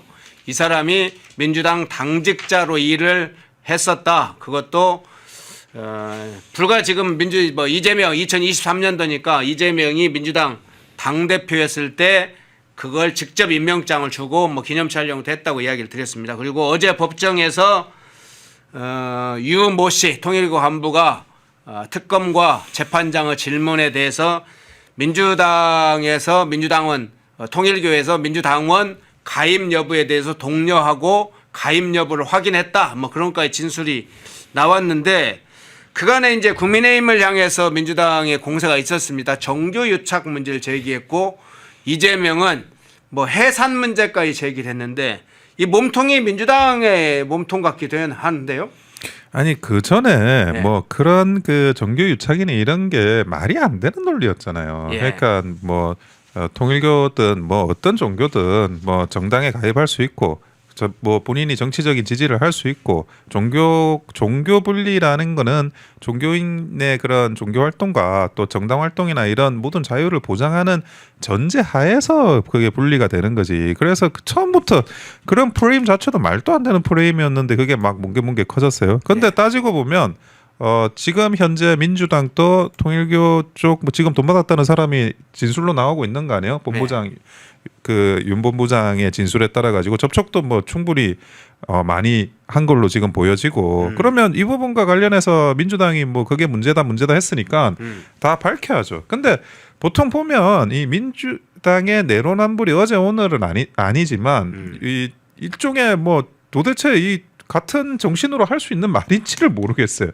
무슨 점을 치네 무당을 어쩌네 저쩌네 하면서 과거에 이제 국민의힘 공격하고 그러지만 자기들도 다 그런 게 있잖아요. 네. 그러니까 자기들이 쏘는 모든 화살은 그 민주당은 자기 뒤통수에 꽂혀요. 네. 예, 그런 거밖에 없어요 지금. 그리고 지금 장경태 의원의 그런 성추행 사건도 마찬가지고, 자기가 그 성폭행 관련한 법률을 강화시킨다고 자기가 말하는 그런 장면도 다 있는데 자기가 또 그 해당 사항이 돼버리고, 그리고 통일교도 마찬가지고, 그리고 지금 일어나고 있는 수많은 이런 압박들을 지금 특검에서 수사를 한다, 아니면 이 특검이 시간이 끝나면 다시 검찰로 시간으로 돌아가는데 검찰에서도 이런저런 탄압이나 하게 될 가능성이 높아요. 그런데 그런 기업들, 단체들, 집단들이 국민의힘만 교류하고 민주당은 교류 안 하고 그러지 않습니다. 네. 오히려 국민의힘이 사실은 지금 10년 동안 어떻게 보면 좀 약세잖아요. 물론 그 사이에 이제 우리가 정권 교체도 했었지만 윤석열 전 대통령이, 근데 박근혜 대통령도 탄핵되고 윤석열 대통령도 탄핵되고 선거나 이런 데서도 오히려 진 선거가 훨씬 많아요. 10년 동안. 네. 그러니까 약세기 때문에 지금 그 누군가가 대관 업무를 하든 아니면 접촉 업무를 하더라도 국민의힘보다 민주당과 하는 게 훨씬 많고 많을 수밖에 없는 상황입니다. 근데 그런 것들을 지금 그 전 정부에서 그걸 해서 한다? 근데 제가 볼 때는 어디에서 그런 무슨 이런 사정 정국을 조성하더라도 결국 그 민주당에서 더 많이 나온다. 저는 확신합니다. 예. 자, 이거 노트북 한번 연결을 해보겠습니까? 오늘 아침에 이제 조선일보가 보도한 내용인데, 어떤 장면이 사진으로 나옵니까? 이제 왼쪽에 지금 2022년도 2월에 이 통일교에서 통일행사 한반도 평화 서밋이라는 행사를 했다고 하죠. 그때 당시에 이제 윤석열 대통령도 초청을 하고 이재명도 초청을 하고 이제 그랬는데 다 후보, 그 당시 때는 이제 다 대선 후보들이었죠. 이재명 측에서는 이재명은 안 오고, 자, 다른 사람이 옆에 와 있습니다. 펜스 전 미국 부통령도 이때 참석을 했는데, 지금 윤석열 대통령과 악수하는, 당시에 이제 윤석열 후보와 악수하는 장면. 자, 오른쪽에는 잘 보면 두 사람이 있습니다. 지금 유성락 국가안보실장, 김현종 단장, 이 사람들이 있는데, 민주당 후보 측 인사들도 보니까 상당히 깊숙이 저렇게 행사도 가고 그랬네요. 그러니까 그렇죠. 사실 관계가 깊네요. 예. 예. 특히나 뭐 여러 가지 그런 이해관계가 걸려 있는데 예. 그게 어떻게 국민의 힘만 했겠습니까? 아까도 제가 말씀드렸지만 국민의힘이 굉장히 어려운 사정이 많아요. 그러니까 뭐 이런 이야기 하잖아요. 국민의힘에 힘이 없다고. 더불어민주당에 민주가 없고 뭐 정의당에 정이 없고 그런 이야기 하는데 근데 국민의힘이 그런 그 전반적인 약세적인 분위기가 있었기 때문에 그런 뭐 어떤 이해관계나 이런 것들을 더 잘 처리해 줄 수 있는 그런 정당을 민주당이라고 봤을 가능성이 굉장히 높습니다. 예, 그러면 누구한테 더 깊숙이 접촉을 하겠습니까? 당연히 민주당에 접촉을 하고 그래서 윤 본부장도 지금 뭐 문재인 정부 때 했던 그런 이야기들을 지금 다 이야기하고 있는데 저는 그것도 전부 이야기했을까 하는 생각이 들어요. 보통 그 이렇게 폭로전 같은 거를 전부 다 하는 경우는 잘 없어요. 예. 그러니까 10개가 있으면 한 뭐 3-4개 정도 폭로하고 그리고 이제 나머지는 그거를 보관을 해두고 킵에 뒀다가 터지지 않아야 그게 무기가 되니까요. 그렇죠. 예. 그러니까 총알이 총구에서 발사가 되면 그 상대를 위협할 수가 없어요. 이미 총알이 날아가 버리면. 그래서 다시 그 총알이 다시 장전돼 있는 그런 상태여야만 이 윤 본부장이 자기의 어떤 입지나 이런 것들을 생각해 볼 수 있고 이런 폭로조차도 저는 그런 것들을 고려한 내가 뭐 터트릴 거 더 많다. 이런 그 민주당을 상대로 또는 이제 이재명 정부를 상대로 그런 것들에 대한 어떤 메시지를 준다고 봐야 되니까요. 그래서 이런 것들을 고려하면 이 전국 뭐 통일교와 그 발단이 되는 이 전국 자체에 대해서 여러분들이 이제는 다 이해를 하고 계실 거라고 저는 생각합니다. 예. 자, 통일교와 깊숙하게 관계를 맺었던 민주당이 국민의힘을 지금 뭐 공격할 상황이 아니네요. 민주당 내부 그 상황부터 우선 살펴야 되겠고 민중기 특검이 민주당 하청기관이 아니라면 바로 민주당 정치인들 이름이 나왔던 사람들이 이미 있죠. 뭐 이광재, 강기정, 김영록 이런 사람들은 돈을 얼마씩 해서 다 구체적으로 나왔습니다. 그런 사람도 아직 수사를 안 하고 있어요. 자, 그 장면 먼저 살펴봤고요. 자, 어제 있었던 전국 법관 대표회의, 약칭 법관회의라고 좀 하죠. 이 내란 전담 재판부 설치와 법 왜곡죄 신설 법안에 대해서 관련된 입장을 발표를 했습니다.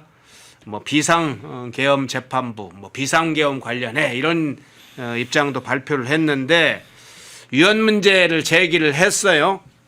유연성 논란 뭐 있다는 문제를 제기를 했는데 뭐 법관회의 성향, 지도부 성향도 우리가 대체로 알고 있는데 이 법관회의에서도 전 문제를 다뤘다.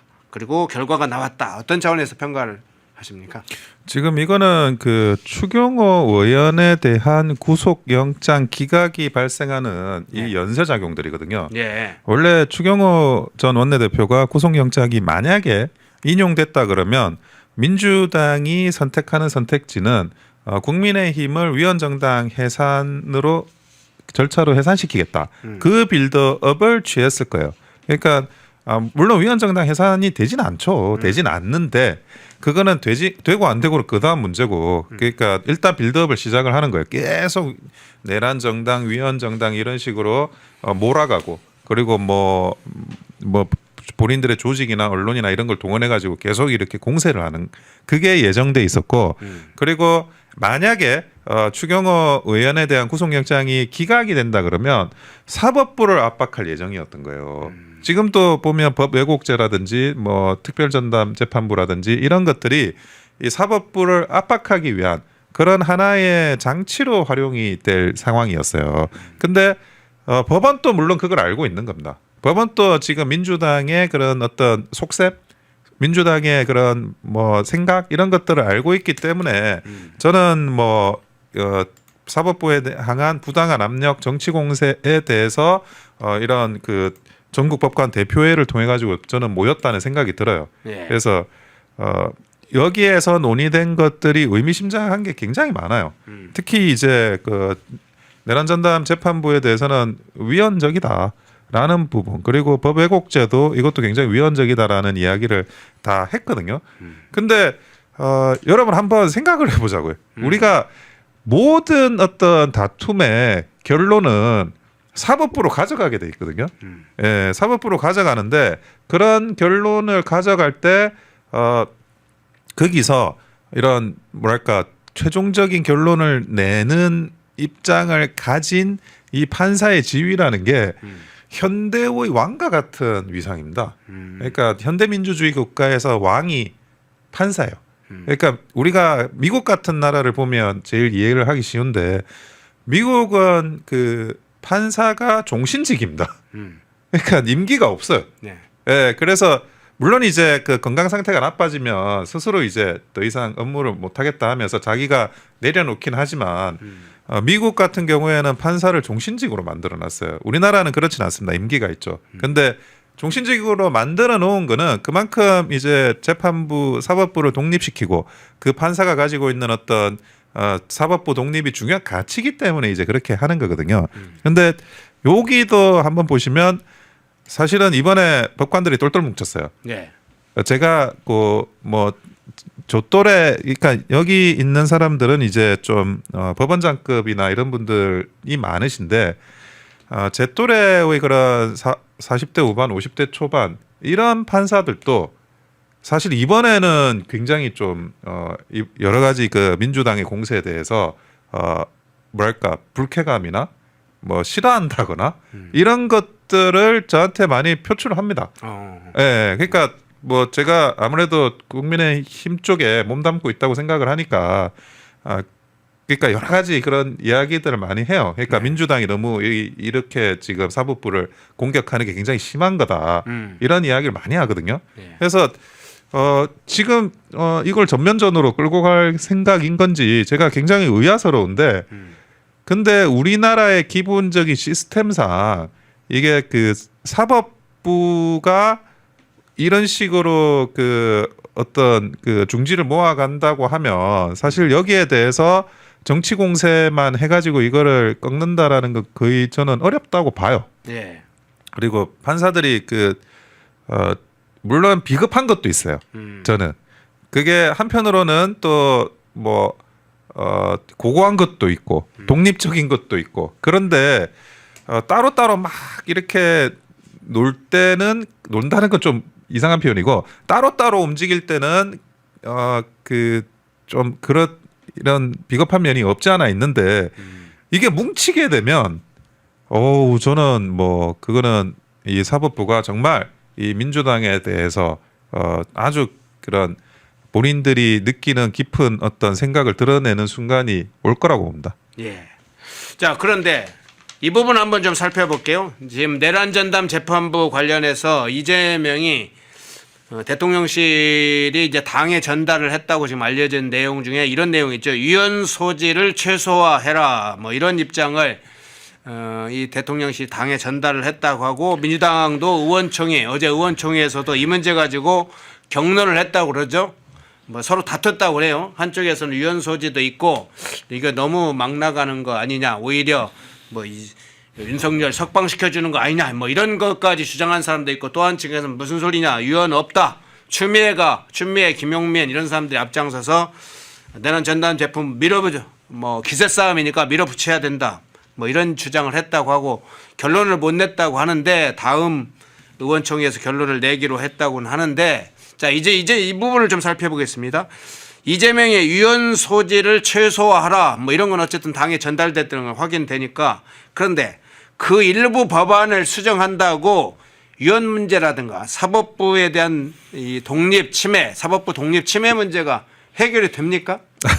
해결이 안 나죠. 예. 그러니까 위헌 소지를 최소화한다라는 거는 위헌 소지가 어쨌든 있다는 거잖아요. 그렇죠. 작은아마 있다는 거잖아요. 그러면 당연히 이거는 그냥 위헌인 거예요.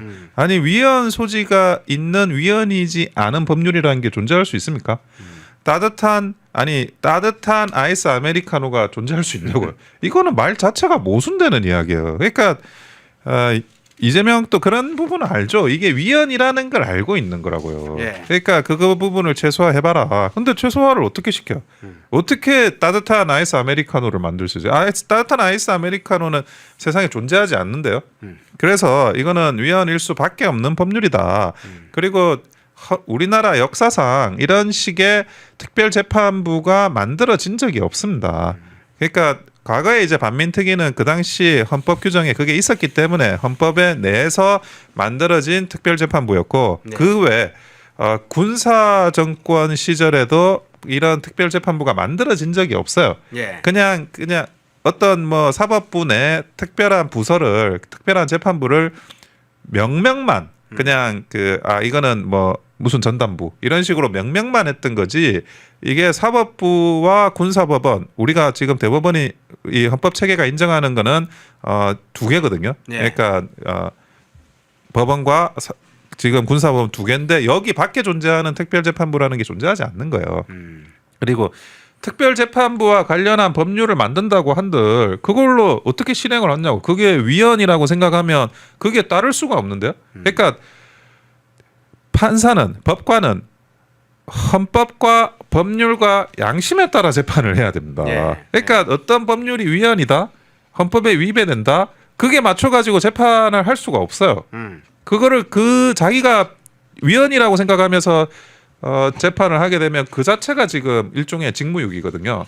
그런데 어떤 전담부를 만들었어요. 그 전담부라는 그 과정 자체가 지금 위헌이라고 생각한다 그러면 법관이 어떻게 거기에서 재판을 할 수가 있겠습니까? 그거 불가능한 거거든요. 다 그냥 위헌법률 심판 제청을 할 수밖에 없는 거죠. 예. 좀 다른 현안 한번 살펴보겠습니다. 추미애 의원이 발의했던 법안이 별도로 있습니다. 그 관련은 헌법재판소법 개정안인데 헌재법 개정안인데 이게 또 하나의 논란을 일으키고 있어요.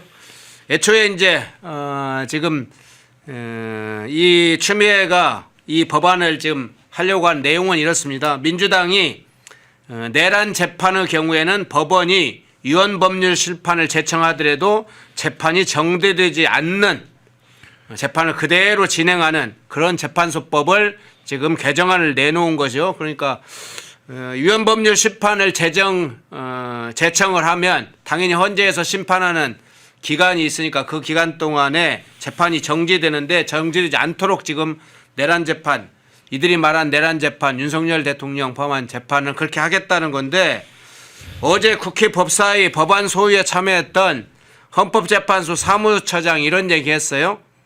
그건 해석상 위헌 소지가 있다. 그러니까 이제 직격을 한 거죠. 사실은 위헌 당연히 위헌이다. 근데 판사 출신인 이 추미애가 누가 봐도 이거 위헌이라고 볼 수 있는 거 이런 법안을 본인이 발의를 하고 지금 법안 소위에서 논의하도록 했는데 어제 헌재 사무처장이 그 발언 이후에 법안 소위 논의가 중단됐다고 그러네요. 지금 그 추미애 그 법사위원장이잖아요. 예. 저는 이 내란죄가 무죄가 나올까봐 어마어마한 그 스트레스와 걱정을 하는 것 같아요. 지금 추경호 원내대표의 구속영장 기각도 따지고 보면 아니 뭐 이런 내란죄에 대한 어떤 그 법률적인 의미 저는 이것도 분명히 포함되어 있다라고 생각이 드는 거거든요. 예. 그래서 윤석열 전 대통령에 대한 구속은 저 솔직히 약간 정무적으로 한 것 같아요. 예, 그거는 정무적으로 그 구속을 했다고 법원에서 그렇게 느껴지고, 근데 다른 사람들 보면 구속영장 기각률이 굉장히 높습니다. 대표적으로 박성재 법무부 장관이에요. 네. 박성재 법무부 장관 같은 경우에는 그 국무회의에서도 참여를 하지 않았습니까? 그리고 그 다음 절차도 이행하려고 했고, 그리고 본인이 그 어떤 이런 법률적인 검토를 하는 입장인데 그래도 구속영장이 기각이 됐어요. 혐의를 다툴 여지가 있다 그래가지고. 근데 또 이 추경호 원내대표도 지금 기각이 되고. 그러니까 민주당은 내란죄가 기각되면 무죄가 나오면 어떡하지? 요런 지금 생각 때문에 지금 완전히 정신을 잃고 있는 거거든요. 근데 내란죄 무죄요. 아니 아무리 생각을 해도 법리적으로 해도 내란죄는 무죄라는 게 법조계 일반론입니다. 그게.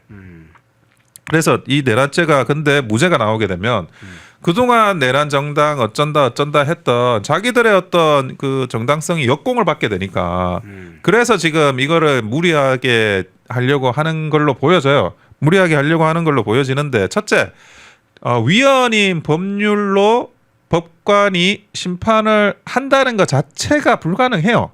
그거는 뭐 이 헌법재판소의 사무처장이 이야기 안 해도 이건 너무나 당연한 거고. 그러면 헌법재판소법을 개정해서 이거를 재판을 계속 진행하게 설사 만든다고 하더라도 지금 한번 보세요. 이재명 재판 정지돼 있잖아요. 예. 이재명 재판 정지하라고 법률로 돼 있는 거 아니잖아요. 진행하라고도 법률로 돼 있지도 않고 그걸 어떻게 했죠? 해석으로 하는 거예요. 이 재판의 판사들이. 그리고 마찬가지로 법률로 진행하라고 해도 법률로 진행하라고 하는 게 위헌인 것 같은데? 그럼 어떻게 되죠? 판사들이 그냥 이거는 그 재판을 정지시킬 수밖에 없는 상황이 되는 거예요. 심지어 재판을 진행하라고 하는 그 법률까지도 위헌 심판에 제청을 해야 되는 거예요. 유연의 유연이네요. 그렇죠. 네. 이중의 위헌 구조인데 네. 이 진짜 이 헌법이나 법률을 이렇게 꼬아가지고 자꾸 하는 것도 참 무리하게 하는 건데요. 그래서 그런 것까지 감안을 하면 결국 판사를 재판을 진행하게 할 수는 없어요. 어쨌든 법률이 개정이 정말 됐다. 그 법률의 어떤 위헌 여부를 다 확인해야 되니까 오히려 그 재판은 진행이 안 되는 그런 효과밖에 발생시키지 않는다는 거예요. 그래서 정말 법사위원장으로서 이런 위헌적인 법률을 밀어붙이는 게 정말 뻔뻔하다. 이 추미애 그 의원이. 그리고 두 번째로 아무리 그렇게 밀어붙여도 이게 위헌적인 법률에 따른 재판의 진행이라는 건 있을 수가 없는 거다.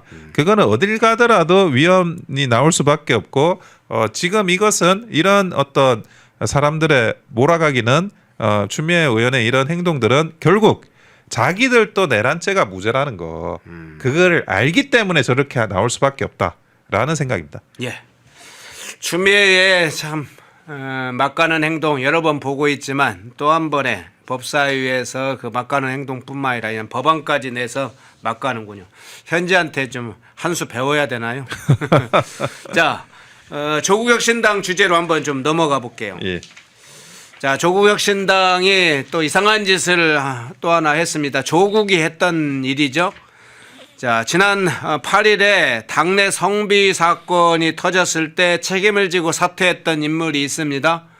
황현선, 이 조국혁신당 사무총장이었던 사람이 이 성비 사건 당시에 이제 이 책임자, 사실 사건들이 발생했을 때 그것을 조사하고 그 관련된 처분을 하고 해야 되는 게 당의 사무총장이죠.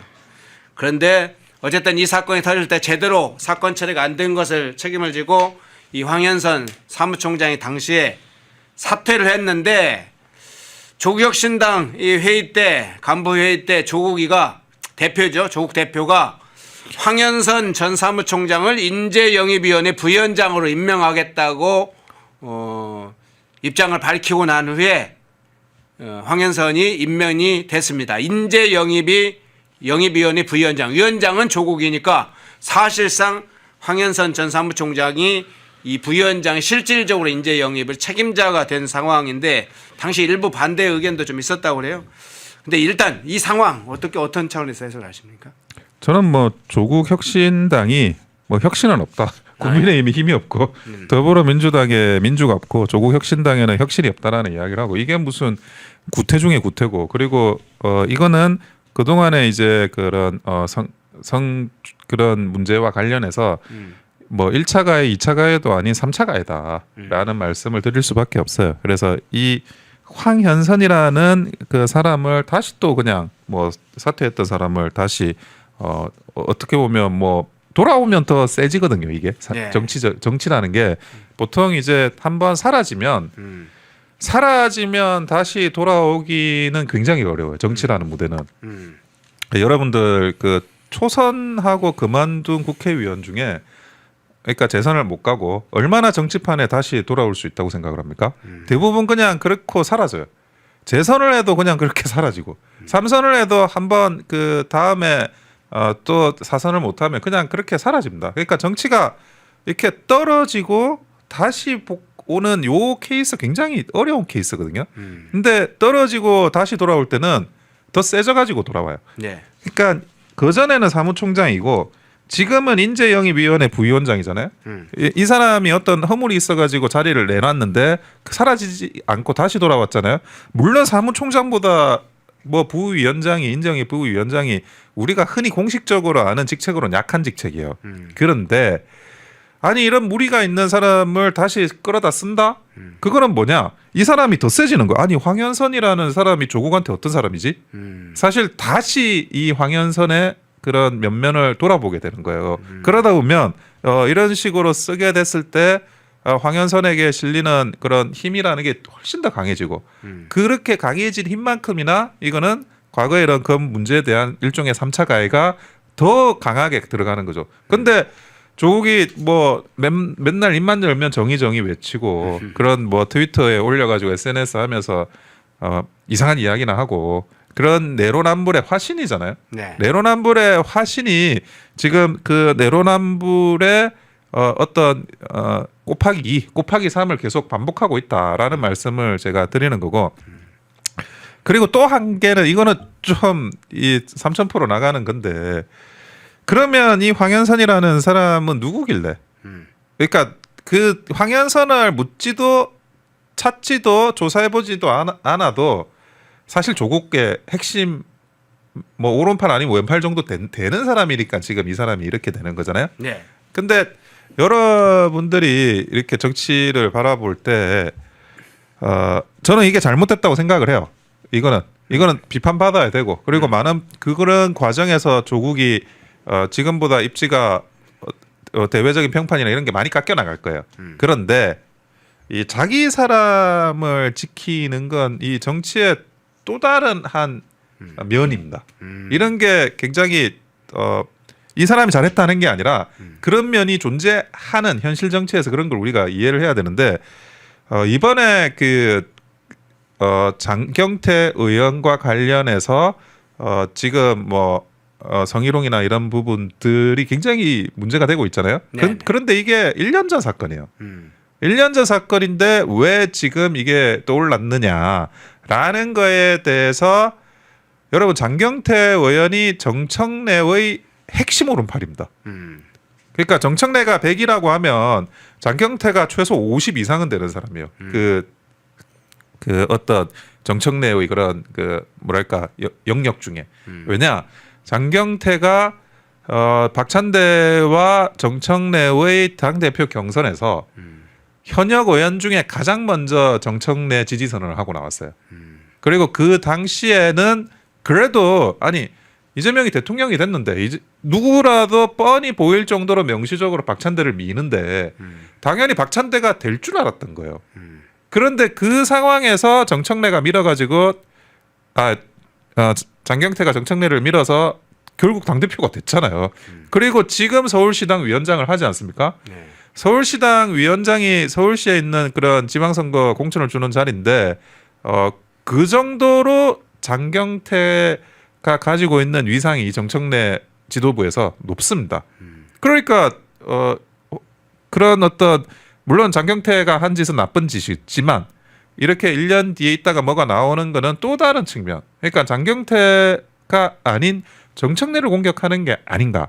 이런 시각도 볼 수가 있는 거예요. 근데 똑같아요. 그러니까 장경태 건이 터지니까 또 어떻게 터졌죠? 김현지, 김남국. 네네. 그 김남국의 현지 누나 건이 또 터졌죠. 그러니까 어떻게 됐습니까? 김남국이 사퇴를 했잖아요.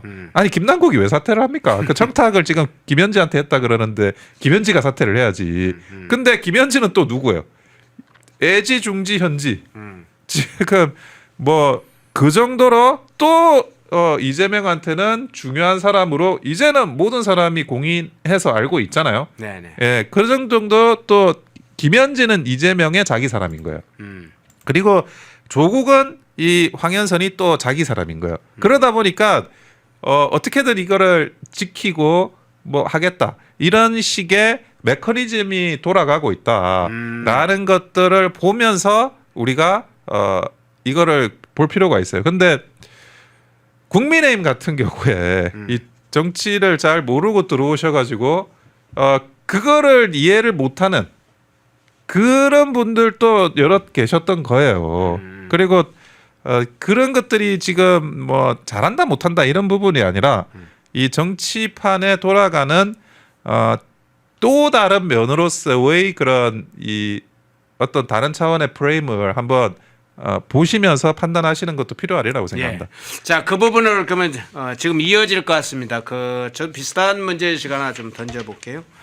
자, 조국 혁신당의 지도부들 그리고 당원들 지금 조국의 거의 1인 체제로 이제 된 것이라 다 그런 식으로 그간에 함께 해왔던 건 맞는데 최근에 이제 네 분이 조국시당 네 분이 발생하고 있습니다. 성비위 사건으로 네 분이 발생했고 당내 여러 가지 이제 갈등이 예전에 없던 갈등이 지금 격한 싸움도 벌어지고 있다고 해요. 이번 황현선 전 사무총장이 인재영입위 부위원장 임명 과정에서도 반대하는 의견들이 좀 있었다고 합니다. 근데 결국은 이제 조국이 밀어붙여서 그냥 임명을 했다고 하는데 그러니까 충돌들이 계속 일어나고 있는데 황현선은 지금 말씀하신 것처럼 이재명의 정진상 같은 존재라고 합니다. 그 정도로 그냥 최측근으로 알려져 있는데 조국이 과거에 민정수석을 할 때 민정수석실에서 선임 행정관을 하다가 사실상 조국을 보좌한 핵심 측근이었죠. 그렇게 긴 이제 나름대로 여정이 좀 있는데 자 그러면 지금 인재영입 부위원장 그 얘기 중에는 나름대로는 이제 조국 혁신당 내에서 그러면 자신을 중심으로 볼 때 성골 진골을 좀 가려서 이제 체제를 만드는 과정이라고 봐야 될까요? 이런 게 있어요. 그 작은 정당이 네. 내부 권력 투쟁이 훨씬 심해요. 네. 예, 우리는 뭐 민주당이나 아니면 그 국민의힘에서 내부 권력 투쟁이 심하다고 생각하는데 네. 이게 덩치가 크면 약간 좀 뭐랄까 버퍼 같은 게 좀 생기거든요. 네. 그러니까 또 뭐 아무래도 그 큰 당 같은 경우에는 어쨌든 정권을 이렇게 노릴 수 있는 정당이잖아요. 그러니까 앞으로 뭐 우리가 정권 잡으면 뭐가 된다 이런 게 있기 때문에 자리도 많고 그렇기 때문에 기본적으로 어느 정도 이렇게 좀 뭐랄까 덜 격렬한 면이 있는데 네. 작은 정당은 그렇지가 않아요. 뭐 정의당 같은 경우에 일어나는 그런 뭐 내부 사이의 그런 권력 투쟁이 훨씬 더 세지고 지금 조국 혁신당도 똑같아요. 조국 혁신당은 어떤 문제가 있느냐? 조국이 대통령이 되냐는 지금의 문제가 아니에요. 뭐가 문제냐? 지방선거 때 우리는 뭘 할 수 있지? 이게 문제예요. 지방선거 때 할 수 있는 것 중에 이 조국 혁신당의 예상 시나리오는 1번이 선거연대하는 겁니다. 예, 그러니까 예를 들어 호남 같은 경우에는 중선거구제니까 2등 또 당선이 될 수 있으니까 인재 영입을 통해 가지고 그 호남 같은 경우 2번이라도 노려보자. 첫째, 두 번째.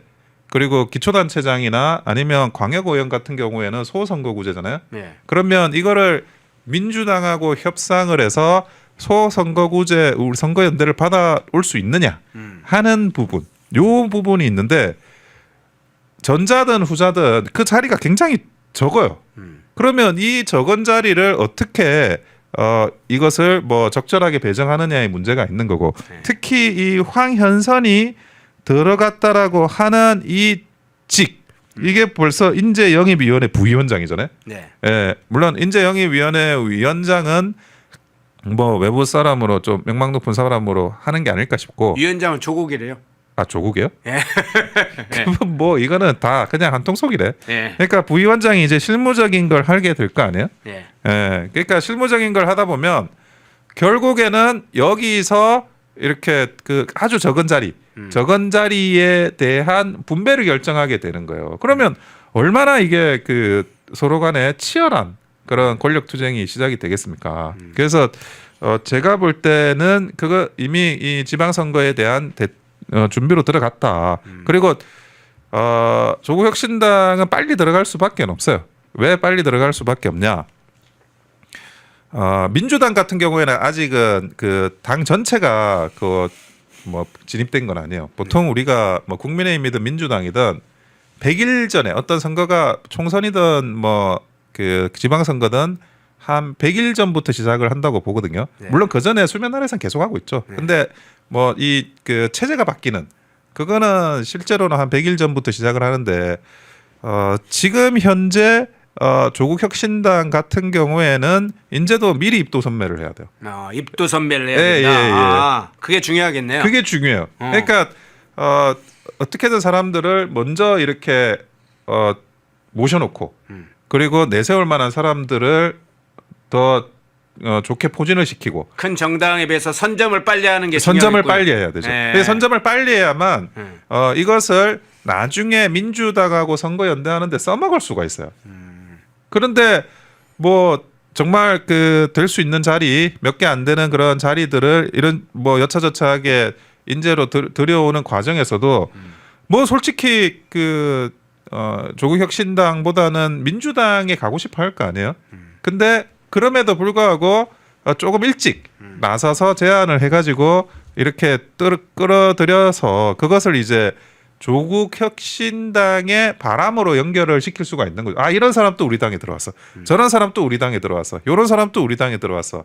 그래서 지금 이거를 스타팅을 조금 빨리 끄는 그 상황이라고 봐야 되고 그거는 이제 사람만 좋은 사람 들어오면 사실 조국 혁신당이 민주당하고 협의하는 그 과정도 조금 더 유리한 고지로 올라설 수 있다. 그리고 안에 있는 내부 권력 다툼에 있어가지고 완전히 있게 좀 더 강한 세기를 박아서 이 부분에 대한 어떤 지금 그런 그 잡음을 더 줄인다. 이런 정도도 생각을 해볼 수 있는 거예요. 그리고 국민의힘도 마찬가지 항상 모든 프로세싱을 좀 빨리 하자. 이런 게 내부에서는 항상 논의가 있거든요. 근데 잘 안 돼요. 이 큰 정당 원래 그게 잘 안 됩니다.